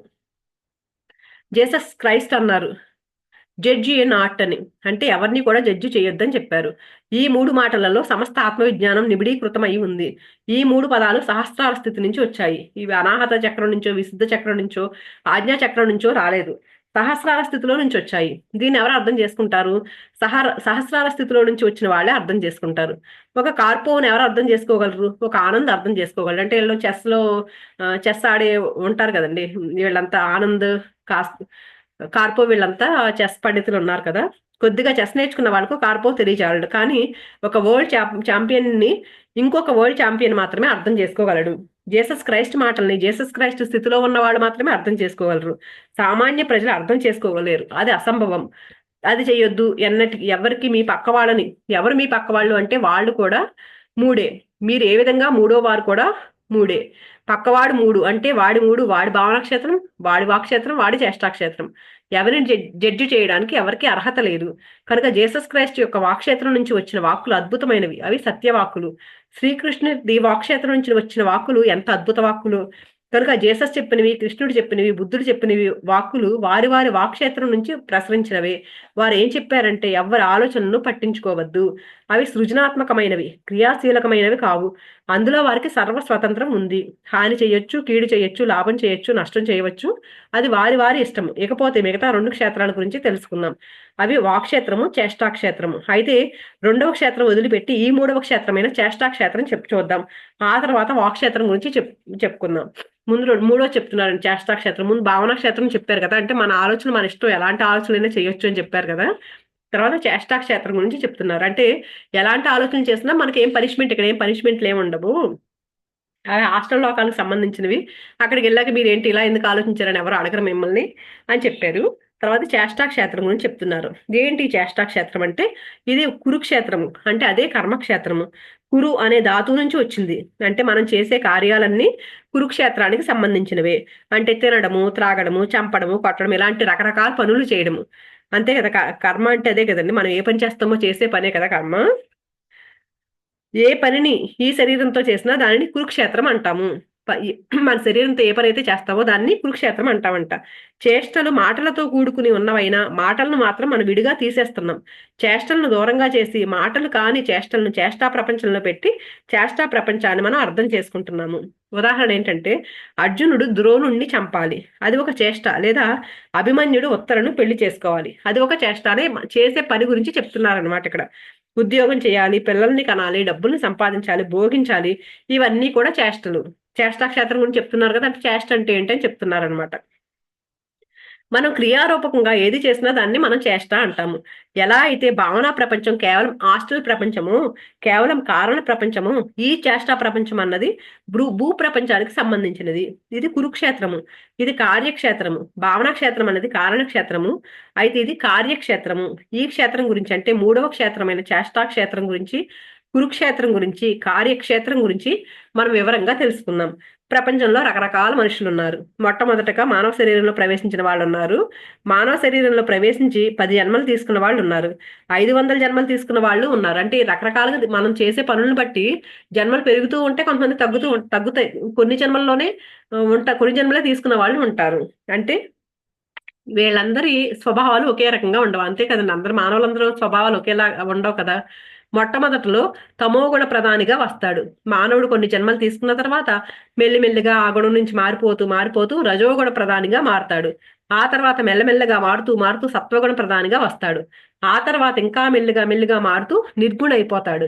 అంటే రకరకాల గుణ సంశయాలతో కూడి ఉన్నాడు మానవుడు. మరి రకరకాల ఈ మానవుల కార్యక్రమాలు ఏ విధంగా ఉంటాయి? ఒకే రకంగా ఉంటాయా అంటే ఉండవు. రకరకాల గుణ సంశయాలు గల మానవుల కలాపాలు కూడా ఆ గుణాలకు తగిన విధంగానే ఉంటాయి. రకరకాలుగా ఉంటాయి. ఒకరి కార్యకలాపాలు ఇంకొకరి కలాపాలతో ఏకం కాజాలు, అది అసంభవం. ఒకానొక తమోగుణ ప్రధాని అయిన వాడి కార్యకలాపాలు ఆ గుణానికి సంబంధించినవిగా పూర్తిగా గుణానికి అంకితమై ఆ గుణానికి ప్రతిరూపమే ప్రతిఛాయ అయి ఉంటాయి. అలాగే ఒక రజోగుణ ప్రధానమైన వారి కార్యకలాపాలు రజోగుణ ప్రధానమే ఉంటాయి. ఒకానొక తమోగుణ ప్రధానమైన వాడి కార్యకలాపాలు ఒకానొక రజోగుణ ప్రధానమైన వాడితో ఒకే విధంగా ఉండవు. అది అసంభవం. ఎలా ఉంటాయంటే, తమోగుణం ఉన్నవాడు రజోగుణం ఉన్నవాడు ఒకేలాగా ఉంటారు కదండి. ఏ వంట తింటే చేతికి ఆ వాసనే కలుగుతుంది. టమాటా వంట చేస్తున్నప్పుడు చేతికి కాకరకాయ వాసన వస్తుందా? అలాగే మనం అంతరంగా ఏ గుణం కలిగి ఉంటామో మన కార్యకలాపాలు కూడా ఆ గుణానికి సంబంధించినవిగానే ఉంటాయి. అంటే మనం తమో గుణంతో ఉన్నామనుకోండి, బయటకి కనిపించే పనులు ఎలా ఉంటాయి? ఆ తమో గుణం చేసేవాడి పనులాగే ఉంటాయి. రజోగుణంతో ఉన్నవాడి పనులు రజోగుణం వాళ్ళలాగే ఉంటాయి. కానీ వేరే గుణానికి సంబంధించిన వాడిగా ఉండవు. అది అసంభవము, అసహజము. అలాగే ఒకానొక రజోగుణ ప్రధానమైన వారి కార్యకలాపాలు ఒకానొక సత్వగుణ ప్రధాని యొక్క కార్యకలాపాలుగా ఉండవు. ఈ సత్వగుణ ప్రధాని యొక్క కార్యకలాపాలు ఎలా ఉంటాయంటే, చక్కటి సంగీతం వింటాడు, చక్కగా భజనలు చేస్తాడు, లేకపోతే చక్కగా ఆటపాటల్లో ఉంటాడు. రజోగుణ ప్రధాని పాలిటిక్స్ లో ఉంటాడు, వాడికి అదే కావాలి. అలాగే ఒక సాత్విక గుణ ప్రధాని యొక్క కార్యకలాపాలు ఒక నిర్గుణ యొక్క కార్యకలాపాలుగా ఉండవు. అంటే ఏ గుణానికి సంబంధించిన వాడు అలాగే ఉంటాడు, వేరేగా ఉండడని. నిర్గుణ ప్రధానమైన వాడు ఎప్పుడూ ధ్యానం చేస్తూ ఉంటాడు, ధ్యానం చెప్తూ ఉంటాడు, ధ్యానం చేయిస్తూ ఉంటాడు, ధ్యానం గురించే మాట్లాడుతూ ఉంటాడు. కేవలం సత్వగుణ ప్రధాన కార్యకలాపాల్లో, సంగీతంలో, భజనలో, ఆటపాటల్లో, ఫైన్ ఆర్ట్స్ లో నిర్గుణ ప్రధానులు ఉండరు. కనుక చెప్పేది ఏంటంటే, మానవుడి కార్యకలాపాలు, కార్యక్షేత్రాలు, కురుక్షేత్రాలు, కర్మక్షేత్రాలు వారి వారి అంతర్గుణాల నిస్సహాయ బందీలు. అంతర్గుణాలు ఎలా ఉంటాయో వారి కార్యాలు కూడా అచ్చుగా పోత పోసినట్లు అలా ఉంటారంటే, లోపల గుణాలు ఎలా ఉంటాయో బయట చేసే పనులన్నీ కూడా అలాగే ఉంటాయి. మీ కార్యకలాపాలు మీ స్వధర్మం యొక్క పరిచాయలు. మీ గుణం ఒక రకంగాను, కార్యం ఒక రకంగాను, అంటే లోపల గుణం ఒక రకంగా ఉందనుకోండి, చేసే పని వేరే రకంగా ఉండదు. అది అసంభవము. ఈ గుణం అనేది అంత త్వరగా మారుతుందంటే మారదంట. చాలా చాలా చాలా మెల్లిమెల్లిగా మారుతూ ఉంటుందండి. అంటే చూడండి, మనం ఏం చెప్పారు, నిర్గుణం అంటే ధ్యానం చేసేవాళ్ళు, ధ్యానం చెప్పేవాళ్ళు అని చెప్తున్నారు కదా. మనం అంటే ఎన్నో దాటాలండి. తమోగుణం, రజోగుణం ఇవన్నిటిని దాటుకుని వచ్చి మనం ఈ నిర్గుణ స్టేజ్ లో వచ్చాము. అందుకే మనం ధ్యానం చేస్తున్నాము, ధ్యానం చెప్తున్నాము. ఎంతో మెల్లిమెల్లిగా మారుతూ ఉంటుందంట. కనుక ఎవరి కార్యకలాపాలను కూడా నిందించే ఎవరు అర్హత లేని వాళ్ళము. ఎందుకంటే చిన్న పాపలాంటి ఆత్మ అలానే నడుస్తాడు. కొన్ని జన్మలే ఎత్తాడు 50 జన్మలు ఎత్తలేదు. అందుచేత అలానే ఉంటాడు. అంటే పక్కన వాళ్ళని జడ్జి చేయొద్దని చెప్తున్నారు కదండి. ఎందుకు చేయకూడదు అంటే వాడు పాపం చిన్న పిల్లవాడు, తెలియదు, చిన్న ఆత్మ ఇప్పుడే వచ్చింది, ఎన్నో జన్మలు ఎత్తలేదు, ఇలా ఉండకూడదని తెలియదు. 50 జన్మలకు ఏ ఏ గణాలు ఉంటాయో ఆ గుణగణాలే ఉంటాయి. అలాగే ఒక 1000 జన్మలు తీసుకున్నవాడు ఏ ఏ పనులు చేస్తాడో ఆ పనులే చేస్తాడు. కనుక తప్పు ఎక్కడ ఉన్నది? తప్పు అనేది లేనే లేదు. తప్పు పట్టడం అన్నిటికంటే పెద్ద తప్పు. కనుక మానవుడు కొన్ని జన్మల్లో తమోగుణంగా పుట్టాల్సిందే, మరికొన్ని జన్మలు రజోగుణపరంగా ఉండాల్సిందే, మరికొన్ని జన్మలు సత్వగుణంగా ఉండాల్సిందే, చివరగా నిర్గుణంగా అయి తీరతాడు. కనుక ఎవరిని తప్పు పట్టాల్సిన పని లేదు. జడ్జ్ ఏ నాట్ అన్నాడు జీసస్ క్రైస్ట్. ఒక ప్రాస్టిట్యూట్ ని రాళ్లతో కొట్టబోతుంటే మీలో తప్పు చేయని వాళ్ళు ఎవరో వాళ్ళు మాత్రమే రాళ్లతో కొట్టండి అన్నాడు ఏంటంటే జీసస్ ఒకసారి. అందరూ రాళ్ళు కింద పడేశారంట. ఎవరి స్థాయిల్లో వాళ్ళు తప్పులు చేస్తూ ఉంటారు. మనం అనుకుంటాం వాళ్ళు తప్పు చేశారు, వీళ్ళు తప్పు చేశారు అనుకుంటూ ఉంటాం. కానీ మనం ఏం తప్పు చేయమా అంటే మనకు తెలియక మనం చేసే తప్పు మనకు తెలియదు, పక్కన వాళ్ళకి తెలుస్తూ ఉంటుంది. అందుకని ఎవరిని జడ్జి చేయొద్దని చెప్తున్నారు. ఎవరి స్థాయిల్లో వాళ్ళు తప్పులు చేస్తుంటారు, ఒప్పులు చేస్తూ ఉంటారు. కనుక ఎవరిని తప్పులు పట్టే సమర్థత లేని వాళ్ళం. అలాగే ఎవరి చేష్టలను కూడా నిందించకూడదు. ఎవరి ఎవరి చేష్టలను నిందించే అర్హత లేని వాళ్ళము. ఈ లోకంలోనే కాదు, ఏ లోకంలో అయినా సరే చేష్టా ప్రపంచం అనేది అంతర్గుణ ప్రపంచం యొక్క బంది. భగవద్గీతలో కృష్ణుడు అంటారు, తమో రజో సాత్విక గుణాలు ప్రకృతి సహజం, అవి ప్రకృతి ఒడిలో నుంచి వచ్చాయి. అవి నువ్వు కాదు, నీ చేష్టలు నువ్వు కాదు, నీ రజోగుణం నువ్వు కాదు, నీ తమోగుణం నువ్వు కాదు, నీ సాత్విక గుణం కూడా నువ్వు కాదు. నువ్వు గుణరహితుడివి. అది నీ ప్రస్తుతం నీ యొక్క ప్రకృతి. మిగతా ప్రకృతిలా తమో సాత్విక గుణాలు తమంతట తాము పనిచేస్తూ పోతూ ఉంటాయి. నువ్వు వాటికి సాక్షిభూతుడివి కా, సాక్షి మాత్రుడివి కా. వాటిని పట్టించుకోవాల్సిన అవసరం లేదు. వాటిని పట్టించుకోవాల్సిన అర్హత లేదు. మనం నడుస్తూ ఉంటే మన నీడను మనం పట్టించుకోము. మనం ఎటువైపు వెళ్తే మన నీడ అటువైపు సహజంగానే వస్తుంది. మనం ఆగిపోతే అదే ఆగిపోతుంది. అందుకని ఇది ఏది సాక్షిగా చూస్తూ ఉండాలంటండి. ఏది జరిగినా సరే ఎప్పుడైతే సాక్షిగా చూస్తూ ఉండమని చెప్తున్నారనమాట. నిజమైన క్రియాశీలక మనం ఎవరయ్యా అంటే వాక్క్షేత్రం. మనం ఇప్పుడు 3వ క్షేత్రానికి వచ్చాము. 5 మినిట్స్ అండి. ఇంక వాక్క్షేత్రం ఒకటి చెప్పుకుని ఆపేద్దాం ఈ రోజుకి. మొట్టమొదటిది భావనాక్షేత్రము, రెండవది వాక్క్షేత్రము, మూడవది చేష్టాక్షేత్రము. అంటే ఈ 2 చెప్పేశారు కదా, ఇంక వాక్క్షేత్రం గురించి చెప్తున్నారు. ఈ చేష్టాక్షేత్రంలో కూడా కృష్ణుడు అర్జునుడితో ఏం చెప్పాడంటే యథేచ్ఛసి తథాకురు అన్నాడు. అంటే భగవద్గీత అయిపోయింది, చెప్పేదంతా ఆయన చెప్పేశాడు. తన వాక్క్షేత్రంలో నుంచి ఏ వాక్కు సంధించాడో, తన ఏం చెప్పాడో కృష్ణుడు భగవద్గీతలో బయట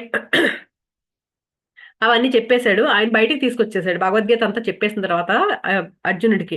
తర్వాత ఏం చెప్పాడు, నీ ఇష్టం వచ్చినట్లు నువ్వు చెయ్యి అన్నాడు. ఇలాగే చెయ్యి, నేను భగవద్గీతలో అంతా చెప్పాను కదా నీకు, నువ్వు నేను చెప్పినట్లే చెయ్యని చెప్పలేదు. నీ ఇష్టం వచ్చినట్లు నువ్వు చెయ్యి అన్నాడు. అలాగే నా ఇష్టం వచ్చినట్లు నువ్వు చెయ్యని చెప్పలేదు కృష్ణుడు. నీ స్వధర్మం ఎలా అనిపిస్తుందో, నీ స్వగుణం ఎలా నిన్ను ప్రేరేపిస్తుందో అలానే చెయ్యి, అలాగే వెలసిల్లు. నా అనుగుణంగా నేను చెప్పింది నువ్వు చేయడం కాదు. అప్పో దీపో భవ అంటే ఎవరి దీపాన్ని వాళ్ళే వెలిగించుకోవాలని చెప్పాడు కదా. అందుకని అంటే గురు అంటే కర్మ, చేష్ట, నీ ఇష్టం వచ్చినట్లు చెయ్యి. వదిలిపెట్టేసి ఇంటికి వెళ్ళి విచారణ చేసుకుంటావా, నీ ఇష్టం. లేదు గాంధీవం తీసుకుని అందరినీ సంహరిస్తావా అంటే యుద్ధంలో ఆయన నేను చెప్పిందంతా చెప్పేశాను, ఇంటికి వెళ్ళిపోతావా, వెళ్ళిపో. లేదు అందరినీ ఈ గాంధీవం తీసుకుని అందరినీ సంహరిస్తావా, నీకు ఏది ఇష్టంగా ఉంటే అది చెయ్యి. చంపుతావా చంపు, పరిగెత్తి పారిపోతావా పరిగెత్తిపోవచ్చు, నీ ఇష్టం. నీ చేష్టలు నీ ఇష్టం, నీ చేష్టా ప్రపంచం నీ ఇష్టం. నా ఆలోచన ప్రకారం, నా వాక్కు ప్రకారం, నా బుద్ధి ప్రకారం నువ్వు జీవించొద్దు. నీ బుద్ధి ప్రకారం నువ్వు జీవించు. నీకు ఏది తోస్తే అది చెయ్యి. ఇందులో ఇందులో చెప్పుకోవాల్సింది ఏమీ లేదు. అంటే చంపు, ఎవరికి నిన్ను గుర్తించడానికి అర్హత లేదు. నీకు ఎలా కావాలంటే అలా చెయ్యి. నువ్వు ఏది అనిపిస్తే అది చెయ్యి. అది చేయగలమేమో, ఇది చేయలేమేమో కూడా. నాకేమో నువ్వు చేయలేవేమో అనిపిస్తుంది అని చెప్పాడండి కృష్ణుడు. ఉదాహరణ, గాంధీవం వదిలిపెట్టేసి 3 అడుగులు వెనక్కి వేస్తావనుకో, నీ విరోధి నవ్వుతాడు. గేలి చేస్తే వెంటనే నీకు ఉక్రోషం వచ్చి దాని చేత వేధింపబడి వెంటనే గాంధీవం పూని మళ్ళీ వాళ్ళంతా విధ్వంసం చేస్తావు. అది మటుకు నాకు తెలుసు. నీ గురించే నీకు తెలియదు అంటే అర్జునుడితో చెప్తున్నాడు అనమాట. నువ్వు వదిలేసి వెళ్ళిపోతావా. భగవద్గీత అయిన తర్వాత కృష్ణుడు చెప్పాడంట అర్జునుడితో, నేను చెప్పేదంతా చెప్పేశాను, నీ ఇష్టం. నువ్వు చేస్తావో, యుద్ధం చేస్తావో, వెనక్కి వెళ్ళిపోతావు, నీ ఇష్టం. నువ్వు ఒకవేళ వదిలేసి వెనక్కి వెళ్ళిపోతున్నావు అనుకో, పక్కన నవ్వుతాడు కదా, నువ్వు యుద్ధం చేయలేక వెళ్ళిపోతున్నాడు నవ్వుతాడు కదా శత్రువు. అప్పుడు ఏం చేస్తావు, మళ్ళీ గాంధీవం పట్టుకుంటావు వాళ్ళ మీద పగ తీర్చుకోవడానికి. నీ గురించి నీకు తెలియదు కానీ నాకు తెలుసు నీ గురించి. ఎందుకంటే నువ్వు నేను ఎన్నో జన్మలు ఎత్తాము, నాకంతా తెలుసు, నాకు నీ జన్మలు తెలుసు, నీకే నీ జన్మలు తెలియదు అని చెప్పాడంట కృష్ణుడు. అందుకోసం ఏడుస్తున్నావు నువ్వు. నువ్వు ఏ గుణ సంపన్నుడివో ఆ కార్య సంపన్నుడివి కా, ఆ చేష్టా సంపన్నుడివి కా, అక్కడే నీకు ఆనందం ఉంటుంది. అంటే యథా ఇచ్చ తథా కురు. ఈ కురుక్షేత్రంలో కార్యక్షేత్రంలో నీకు ఇష్టం వచ్చినట్లు చెయ్యి. చంపుతావా చంపు. ఆ తర్వాత పోలీసులు వాళ్ళ ఇష్టం వచ్చినట్లు వాళ్ళు చేస్తారు. నువ్వేం చేస్తావో నువ్వు చెయ్యి, పోలీసులు ఏం చేస్తారో వాళ్ళు చేస్తారు. కనుక కార్యక్షేత్రంలో మనం సర్వపరతంత్రులం. అంటే మన కార్యాలన్నీ మన గుణాల అధీనంలోనే ఉంటాయి. ఇక్కడ ఇంకో ఉదాహరణ చెప్తున్నారు. ఒక రోజు ఏమైందంటే 25 సంవత్సరాల క్రితం అంటండి, నెలకి 25 రోజులు టూర్ చేయాలి. సార్ గురించి సార్ చెప్తున్నారు అనమాట. ఆయన ఇంటి దగ్గర భార్యతో ఉండేది చాలా తక్కువ. అందరితో కలిసి ఒకసారి ఇంటి వేశ్య గృహం దగ్గరికి వెళ్తే బాగుంటుంది అనుకున్నారంట. అందరితో పాటు వెళ్ళారంట, కానీ అక్కడ వరకు వెళ్ళాక తిరిగి వచ్చేసారంట. అంటే నా గుణం బట్టే కార్యము, కార్యం చేయడానికి సిద్ధమే కానీ గుణం ఒప్పుకోలేదు, వెంటనే తిరిగి వచ్చేసాను. చూసారా మరి, నా కార్యం నా గుణానికి బంది, నాకు కాదు బంది. అది ప్రకృతి సహజం. ఎవరి కార్యకలాపాలు వారి వారి గుణ సంచయానికి అద్దం పడతాయి. కృష్ణుడి కార్యకలాపాలు కృష్ణుడి యొక్క ఆత్మ పరిణితికి అద్దం పడతాయి. కంసుని యొక్క కార్యకలాపాలు వాని యొక్క ఆత్మదశకు అర్థం పడతాయి. ఓ శైశవాత్మ, ఓ పిల్లాత్మ, మహావృద్ధాత్మ అయిన కృష్ణుడి ఆత్మ కార్యకలాపాలతో ఢీకొంటే ఎలా ఉంటుంది? కంసుడు కృష్ణుడి చేతిలో చచ్చాడు అంటే కంసుడికి స్వర్గప్రాప్తి. అంటే కంసుడు తన గుణానుసారం చేశాడు. భయం లేకుండా ఉంటే కనుక అందరికీ స్వర్గప్రాప్తే. కంసుడికేంటి కృష్ణుడికేంటి ఎవ్వరికి ఎక్కడా లోటు ఉండదు, ఎక్కడా నరక ప్రాప్తి లేదు. కనుక అందరికీ స్వర్గప్రాప్తే. దుఃఖం ఎక్కడైనా ఉందంటే అది ఈ లోకంలో ఉంది, కానీ పైలోకంలో ఎక్కడా దుఃఖం అనేది లేదు. దుఃఖం ఎక్కడైనా ఉందంటే వారికి వారి వారి భావనా ప్రపంచం నుంచి క్రియా ప్రపంచానికి తీసుకురావాల్సిందే. కానీ స్వతహాగా సృష్టిలో ఎక్కడా దుఃఖం లేదు. కనుక ఎవరి చేష్టల్ని ఎవరు గ్రహించరాదు. అంటే పక్కన వాళ్ళ గురించి ఎవరిని తిట్టం, పక్కన వాళ్ళ గురించి ఎవరు మాట్లాడుకోకూడదని చెప్తున్నారు. పక్క వాళ్ళు ఎలా చేస్తారో వాళ్ళు అలా చేస్తారు. మనం ఎలా చూస్తామో మనం అలా చేస్తాం. అందులో జడ్జిమెంట్ లేదు. మన ఇష్టాలను బట్టి మన ఆలోచన ప్రపంచం, మన గుణాలను బట్టి మన కార్య ప్రపంచం. భావనా ప్రపంచంలో మనం సర్వ స్వతంత్రులం, కార్య ప్రపంచంలో మనం సర్వ పరతంత్రులం. చూసారా, కాళహస్తిలో నేను బందీని, నేనేమీ చేయలేకపోయాను. ఇంకో చిన్న ఉదాహరణ చెప్తున్నారు. ఇస్లాం మత స్థాపకుడు మహమ్మద్ పెద్ద పెద్ద యుద్ధాల్లో ఉన్నాడంట. ఆస్తిక యుద్ధాలు. మహమ్మద్ ఏమో ఆస్తికుడు అంట. అంటే ఈ దేవుడు నమ్మేవాడు, దేవుడు నమ్మని వాళ్ళకి యుద్ధాలంట. ఈయన మహమ్మద్ ఏమో ఆస్తికుడు. అక్కడ ఉన్న వాళ్ళంతా నాస్తికులు, కాకపోతే వాళ్ళు విగ్రహారాధన చేస్తారంట. మహమ్మద్ నిర్గుణోపాసకుడు. వాళ్ళకి వీళ్ళకి యుద్ధం. ఆ విషయాల్లో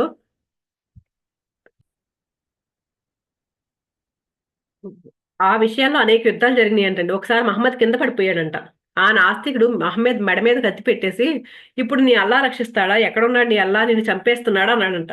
అప్పుడు మహమ్మద్ ప్రశాంతంగా ఉన్నాడంటండి, చిరునవ్వుతో అన్నాడంట. వాడి కళ్ళలో సూటిగా చూస్తూ నా అల్లా నన్ను రక్షిస్తాడు అన్నాడంట. అలాంటి సమయంలో కూడా అలాంటి శాంతమైన మెత్తటి మాటలు వినేసరికి దద్దరిల్లిపోయాడంటండి, చంపుదామని వచ్చిన వాడు కూడా. వాడి చెయ్యి కంపించసాగిందంట.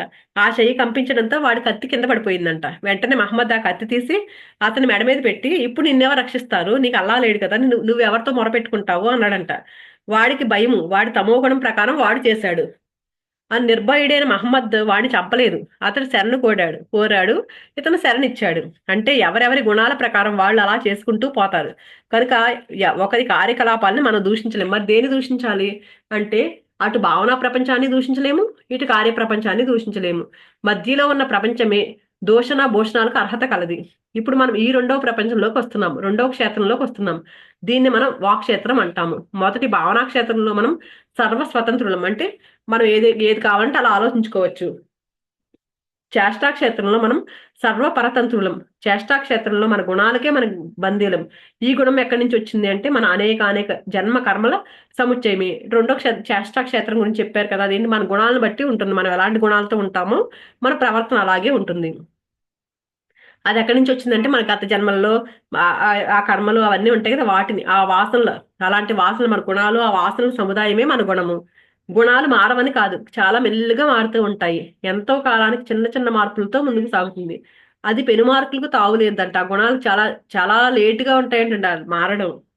పెను మార్పులు ఎక్కడ చేయగలమంటే రెండవ ప్రపంచంలో చేయగలమంట. అదే వాక్ ప్రపంచం. ఎక్కువ మార్పులు ఎక్కడ చేయగలుగుతాం అంటే గుణాల్లో మార్పులు ఎక్కువ తొందరగా చేయలేమంట. కానీ ఈ మూడో దాంట్లో వాక్ ప్రపంచంలో మాత్రం చేయగలుగుతామంటండి, వాక్ క్షేత్రంలో. రెండవ క్షేత్రం అనేది పలుకుల క్షేత్రం. జీసస్ క్రైస్ట్ యొక్క అద్భుతమైన వాక్కులు మనకు మళ్ళీ ఇక్కడ పనికొస్తాయి.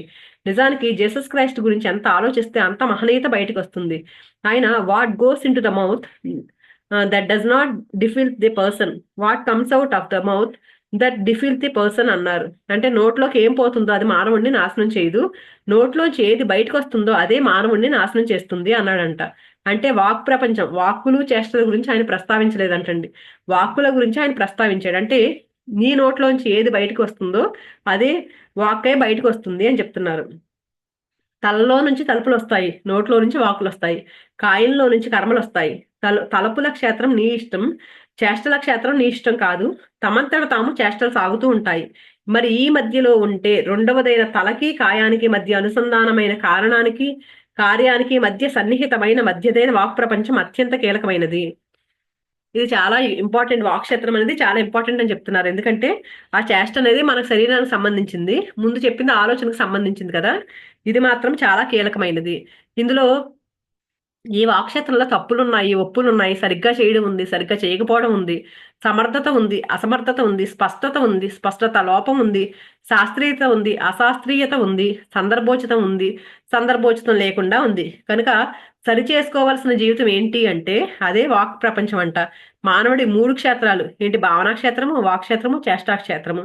మొదటిది మనం ఏమీ చేయనక్కర్లేదు, ఎందుకంటే ఆలోచనలు మనం ఎలా చేసుకుని ఎవరు అడగరు కదా, ఆలోచనలు అదేమి చేయనవసరం లేదు. మూడోది మనం ఏమీ చేయలేము, రెండవ ప్రపంచంలో మాత్రం ఎన్నో చేయగలం, కనుక చేసి తీరాలి, వాక్ ప్రపంచాన్నే సరిదిద్దుకోవాలి.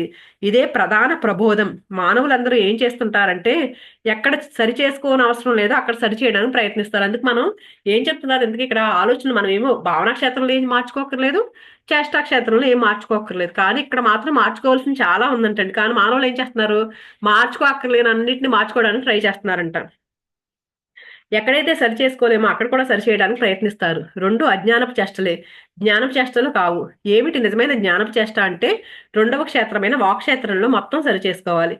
భగవద్గీతలో మొదటగా అర్జునుడు తన విషాదం అంతా వెళ్ళగక్కున్నాడు. ఆ విషాదం ఎక్కడి నుంచి వచ్చిందంటే అజ్ఞానపు మాటలు. వాడు నా తండ్రి, వీడు నా గురువు, వాడు నా సోదరుడు, వాళ్ళని ఎలా చంపాలి, వాస్తవానికి ఎవడు నీ తండ్రి, ఎవడు నీ సోదరుడు, ఎవడు నీ తాత, ఎవడు నీ గురువు. భజగోవిందుల్లో శంకరాచార్యుడిగా చెప్తారు కదా, కస్త్వం కోహం కుత ఆయాత కామే జనని కోమే తాత. అంటే ఎవరు నీ తల్లి, ఎవరు నీ తండ్రి, ఇదంతా కూడా స్వప్నం నాయన అని ఆయన అన్నారంట. భగవద్గీతలో శంకరాచార్యులు భజగోవిందంలో శంకరాచార్యులు చెప్తారు కదండి. అర్జునుడు విషాదం వెళ్ళగక్కితే కృష్ణుడు ఏమన్నాడంట, హే అర్జున, నువ్వు తప్పుగా మాట్లాడుతున్నావు, నీ మాటలు నువ్వు సరిచేసుకో, నీ మాటలు సత్యదూరము, సత్యవాకులు ఏంటో నేను చెప్తానని చెప్పి ఈ గీతామృతం అంతా చెప్పాడు, భగవద్గీత అంతా చెప్పాడు అర్జునుడికి. అర్జునుడి విషాదయోగం అర్జునుడి వాక్షేత్రంలో నుంచి వచ్చింది. శ్రీకృష్ణుడి భగవద్గీత శ్రీకృష్ణుడి వాక్షేత్రంలో నుంచి వచ్చింది. శ్రీకృష్ణుడు అర్జునుడి వాక్కులను సరిచేయడానికే పూనుకున్నాడు, కానీ అతని చేష్టలను కాదు. చివరగా యథేచ్చేసి తథాకురు అన్నాడు, నీ ఇష్టం వచ్చినట్లు నువ్వు చెయ్యి అన్నాడు. గీత అంతా చెప్పాక అర్జునుడా, నేను చెప్పినట్లు నువ్వు చెయ్యి అనలేదు. ఎందుకంటే ఎవరి కర్మలను ఎవరి చేష్టలు మనం సరి చేయలేము, అది అసంభవము. కర్మల్లో చేష్టల్లో మనం సర్వ పరతంత్రుడం, భావనల్లో మనం సర్వ స్వతంత్రులం, వాక్కుల్లో మనం సర్వ స్వతంత్రులము కాజాలదు, సర్వ పరతంత్రులము కాజాలదు. మన వాక్కులు ఎలా ఉండాలి, సత్యవాక్కులుగా ఉండాలి, అవి బుద్ధితో సరి చేయబడి ఉండాలి. బుద్ధియుతమైన వాక్కులు ఉండాలి, బుద్ధిరహితమైన వాక్కులు ఉండకూడదు. శాస్త్ర ధోరణిలో ఉండ వాక్కులు ఉండాలి, సైంటిఫిక్ టెంపర్ ఉన్న వాక్కులు ఉండాలి. శాస్త్ర ధోరణికి వ్యతిరేకమైన వాక్కులు ఉండకూడదు. అది గర్హించదగినది, ఖండించదగినది, తృఢీకరించదగినది, పరిత్యజించవలసిందే. కనుక మన పిరమిడ్ మాస్టర్లు ఏం చేస్తున్నారంటే ఎవరైనా మాటలు మాట్లాడుతుంటే సరిగ్గా మాట్లాడవయ్యా అంటారంట, మాటలు సరి చేసుకో అంటారు. కృష్ణుడు కూడా అర్జునుడితో అదే చెప్పాడంట. అశోచ్యానన్వ్య శోచస్త్వం ప్రజ్ఞావాదాంశ్చ భాషసే గతాసూన గతాసూంశ్చ నాను శోచంతి పండితాహ. అంటే నువ్వు ఏడవకూడదు దానికోసం ఏడుస్తూ గొప్ప గొప్ప మాటలు నాకే చెప్తావా, నీకు ఏం అర్హత ఉందయ్యా గొప్ప గొప్ప మాటలు మాట్లాడడానికి? నువ్వు గొప్పవాడు అయితే కదా నీ లెవెల్కి తగ్గ మాటలు మాట్లాడు, నీ లెవెల్కి తగిన మాటలు మాట్లాడొద్దు. నీకేమీ తెలియదు, నీకు పుట్టికంటే తెలియదు, జన్మంటే తెలియదు, చావంటే తెలియదు, మంచి అంటే తెలియదు, చెడంటే తెలియదు, నీకేమీ తెలియదు, ఏం తెలియకుండా మాట్లాడుతున్నావు. తెలియనప్పుడు మౌనంగా ఉండు, తెలిసినప్పుడే మాట్లాడు. కనుక నువ్వు మాట్లాడింది తప్పు అని ఆయన చక్కగా ఖండించాడు, వివరించాడు, విశ్లేషించాడు, సరిచేశాడు. అతని మాటలను సరిచేశాడు, కానీ చేష్టలను సరిచేయలేదు. భగవద్గీత అయిన తర్వాత కూడా డైరెక్ట్ గా విన్న అర్జునుడు కూడా తన అప్పటి వరకు భగవద్గీత అంతా విన్నాడు కదండి అర్జునుడు, కృష్ణుడు ఎదురుగా ఉండి చెప్పాడు. అప్పుడు కూడా అభిమన్యుడు చనిపోయినప్పుడు వలవలా ఏడ్చాడు అర్జునుడు. ఒకవేళ కర్మలను సరిచేయగలిగి ఉంటే అర్జునుడు ఏడ్చి ఉండేవాడు కాదు కదా. అంటే ఇది ఆత్మ శాశ్వతము, శరీరం శాశ్వతం కాదని చెప్పాడు. భగవద్గీత అంతా చెప్పాడు. అది విన్న తర్వాత కూడా ఈయన ఏడ్చాడు అభిమన్యుడు చనిపోయినప్పుడు. అంటే ఏ అజ్ఞాని వెంటనే జ్ఞాని కాలేడు. జ్ఞానం రావాలంటే అఖండమైన ధ్యాన సాధన ఉండాలి. అది జన్మ కర్మల సముచ్చయం. కృష్ణుడు అంతటి వాడు రాయబారం చేసి దుర్యోధనుడి దగ్గరికి వెళ్ళి కొన్ని కర్మలు చేయమని అడిగాడు. కానీ వాడు చేశాడా? 5 ఊళ్ళైనా ఇచ్చాడా? 5 ఊళ్ళు ఇవ్వు, యుద్ధం వద్దు అని చెప్తే వెళ్ళలేదు కదా దుర్యోధనుడు. ఎవరైనా ఇంకొకరి కర్మలు సరిచేయడం అనేది అసాధ్యం. అందుకు పక్కన వాళ్ళ కర్మల్ని సరిచేయడం అనేది అసాధ్యం అంటండి. జానామి ధర్మ నచమే ప్రవృత్తి, జానామి అధర్మ నచమే నివృత్తి అన్నాడు. నాకు ధర్మం అంటే ఏంటో తెలుసు కానీ చెయ్యాలని లేదు. నాకు అధర్మం అంటే ఏంటో తెలుసు కానీ నాకు అదే చేయాలని ఉంది అని దుర్యోధనుడు అన్నాడంటండి. ఇంకా వాడిని ఎవరేం చేస్తారు? ఎవరి చేష్టలు వాళ్ళవే. ఎవరు ఏమీ చేయలేరు. ప్రతి వారి చేష్టలను మనం చూస్తూ ఉండాలంతే. వాటిని మనం సరిచేయలేము. చేష్టలు సవరింపబడవు. చేష్టలు వారి వారి స్వగుణాలకు స్వధర్మాలకు బందీలు కనుక చేష్టా క్షేత్రంలో మనం ఎవరిని పట్టించుకోకూడదు. అలాగే భావనా క్షేత్రం, అక్కడ కర్మలు లేవు. అది బీజము. అక్కడ అసమంజసాలు లేవు. శుభాశుభాలు లేవు. సరైనవి సరికానివి అక్కడ లేవు. ఎక్కడున్నాయంటే రెండవ క్షేత్రంలో, వాక్క్షేత్రంలో. అక్కడ చక్కగా కరెక్ట్ గా శాస్త్రీయంగా సత్య సమ్మతంగా సత్యానికి దగ్గరగా ఉండాలి. మంచి చెడుగా కాదు ఉండాల్సింది. సత్యానికి దగ్గరగా సత్యంలో లీనమైన సత్యంతో ఏకమై ఉండాలి. వాటినే సత్యవాక్కులు అంటాము. మానవ జీవితం 3 క్షేత్రాలమయం: భావనా క్షేత్రము, వాక్క్షేత్రము, చేష్టాక్షేత్రము. ఈ మూడింటిలో మనం పట్టించుకోవాల్సింది, శ్రద్ధ తీసుకోవాల్సింది, మనల్ని మనం తీర్చిదిద్దుకోవాల్సింది, పక్క వాళ్ళ శిక్షణ తీసుకోవాల్సింది, పక్క వాళ్ళకి శిక్షణ ఇవ్వవలసింది ఈ రెండవ క్షేత్రమైన వాక్క్షేత్రము. అందుకని జీసస్ ఏమన్నారు? ఏది నోట్లోకి పోతుందో అది నిన్ను పాడు చేయదు, ఏది నోట్లోంచి వస్తుందో అదే నిన్ను పాడు చేస్తుంది, కనుక దాన్ని సవరించుకో అని చెప్పారు. మన మాటల్ని సవరించుకోవడాన్ని జ్ఞానయోగము అంటాము. ఎలా అయితే సంగీతం బాగా వచ్చిన వాళ్ళ దగ్గర నుంచి సంగీతం నేర్చుకుంటామో, మా మాటలు మాటలు బాగా మాట్లాడే వారి దగ్గర చేరి మాటలు బాగా మాట్లాడడం నేర్చుకుంటాము. సత్యవాకులు ఉన్న వారి దగ్గర చేరి మనం సత్యవాకులు నేర్చుకుంటాము. మన మాటలు మన ఆలోచనల నుంచి రాకూడదు. మన మాటలు విజ్ఞుల మాటల ప్రకారం రావాలి. మీ ఆలోచనలు ఎలాగైనా ఉండొచ్చు, మీ మాటలు మటుకు శాస్త్రీయంగా ఉండాలి. అలాంటి మాటలను బుద్ధుడి దగ్గర నుంచి అరువు తెచ్చుకోండి. కృష్ణుడి దగ్గర నుంచి అరువు తెచ్చుకోండి. జేసస్ దగ్గర నుంచి అరువు తెచ్చుకోండి. ఉదాహరణకి తిరుపతి కంచి రఘురామును ఒక 1000 రూపాయలు ఇవ్వండి అన్నాను. ఆయన చెప్తున్నారు, సార్ రఘురామ్ దగ్గర 5 రూపాయలు మాత్రమే ఉన్నాయి, నా దగ్గర అంత లేదు, క్షమించండి అంటాడా? అనరు. మీకు 1000 రూపాయలు అప్పు తెచ్చి మరీ ఇస్తానంటాడు. ఎలాగైతే డబ్బు లేకపోతే పక్క వాళ్ళ దగ్గర నుంచి అప్పిస్తాడో అలాగే నీ దగ్గర బుద్ధి లేదు కనుక పక్క వాళ్ళ బుద్ధి అరువు తెచ్చుకోండి. మీ దగ్గర సత్యవాకులు లేవు కనుక కృష్ణుడు వాక్కులు అరువు తెచ్చుకోండి. మీ ఆలోచనల నుంచి మీ వాక్కులు వస్తే మీరు నాకు మొండి చేయి చూపించినట్లు. మీ ఆలోచనలు మీ ఇష్టం, వాక్కులు మటుకు మీ ఇష్టం కాదు. మీ కార్యాలు ఇష్టాల ద్వారా కాదు, అవి ప్రకృతి సహజం. కనుక వాక్కులను సరిచేసుకోండి. పిరమిడ్ మాస్టర్లు సరిగ్గా మాట్లాడతారు.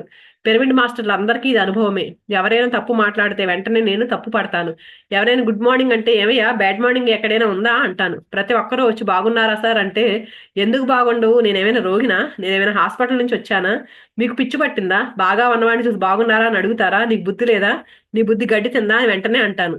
అంతే సార్ చూడండి, గుడ్ మార్నింగ్ గుడ్ బ్యాడ్ అనేవి ఏం లేవంట. అందుకే నేను హ్యాపీ మార్నింగ్ అని చెప్పాలంట. హ్యాపీ మార్నింగ్, హ్యాపీ ఈవినింగ్ ఇలా చెప్పాలంటారు. అలాగే ఎవరైనా బాగున్నారా సార్ అంటే కొట్టేవారంట సార్ పత్రి సార్. ఏంటి నేను కనపడుతున్నాను బయటికి కనిపించట్లేదా, నీకు బాగున్నాను అని అడుగుతావేంటని. ఇది అందరికీ తెలుసు. చేష్టల తీరు నేను ఎప్పుడు పట్టించుకోను. నేను ఎప్పుడు పట్టించుకునేది మాటల అశాస్త్రీయాన్ని. పైన తిరుమలలో దేవుడు ఉన్నాడంటే నువ్వు చూసావా, విగ్రహం ఉంది, సరిగ్గా మాట్లాడు. దేవుడు ఎక్కడున్నాడు? విగ్రహం చూడడానికి వెళ్ళి ఒప్పుకుంటాను, దేవుణ్ణి చూడడానికి వెళ్ళానంటే తప్పు. కనుక అవి సత్యవాకులు కాదు అంటాను. మానవ జీవితం, మానవ ప్రపంచం త్రిక్షేత్రమయం. మొదటిది భావనా క్షేత్రము, రెండవది వాక్క్షేత్రము, మూడవది చేష్టాక్షేత్రము. భావనా క్షేత్రం నీ ఇష్టము, కార్యక్షేత్రం అది తనంతట తాను జరిగేది, ప్రకృతి సహజం. మన ప్రమేయం ఉన్నది, మనం జీవించాల్సింది, మనల్ని మనం సరిచేసుకోవాల్సింది కేవలం వాక్క్షేత్రంలో. ఇది వాక్క్షేత్రం గురించి సమగ్రమైన సంపూర్ణమైన విశ్వరూపం. వాక్క్షేత్రం 1 అయిందండి. వాక్క్షేత్రం 2 గురించి రేపు చెప్పుకుందాము. థ్యాంక్ యూ సో మచ్ అండి.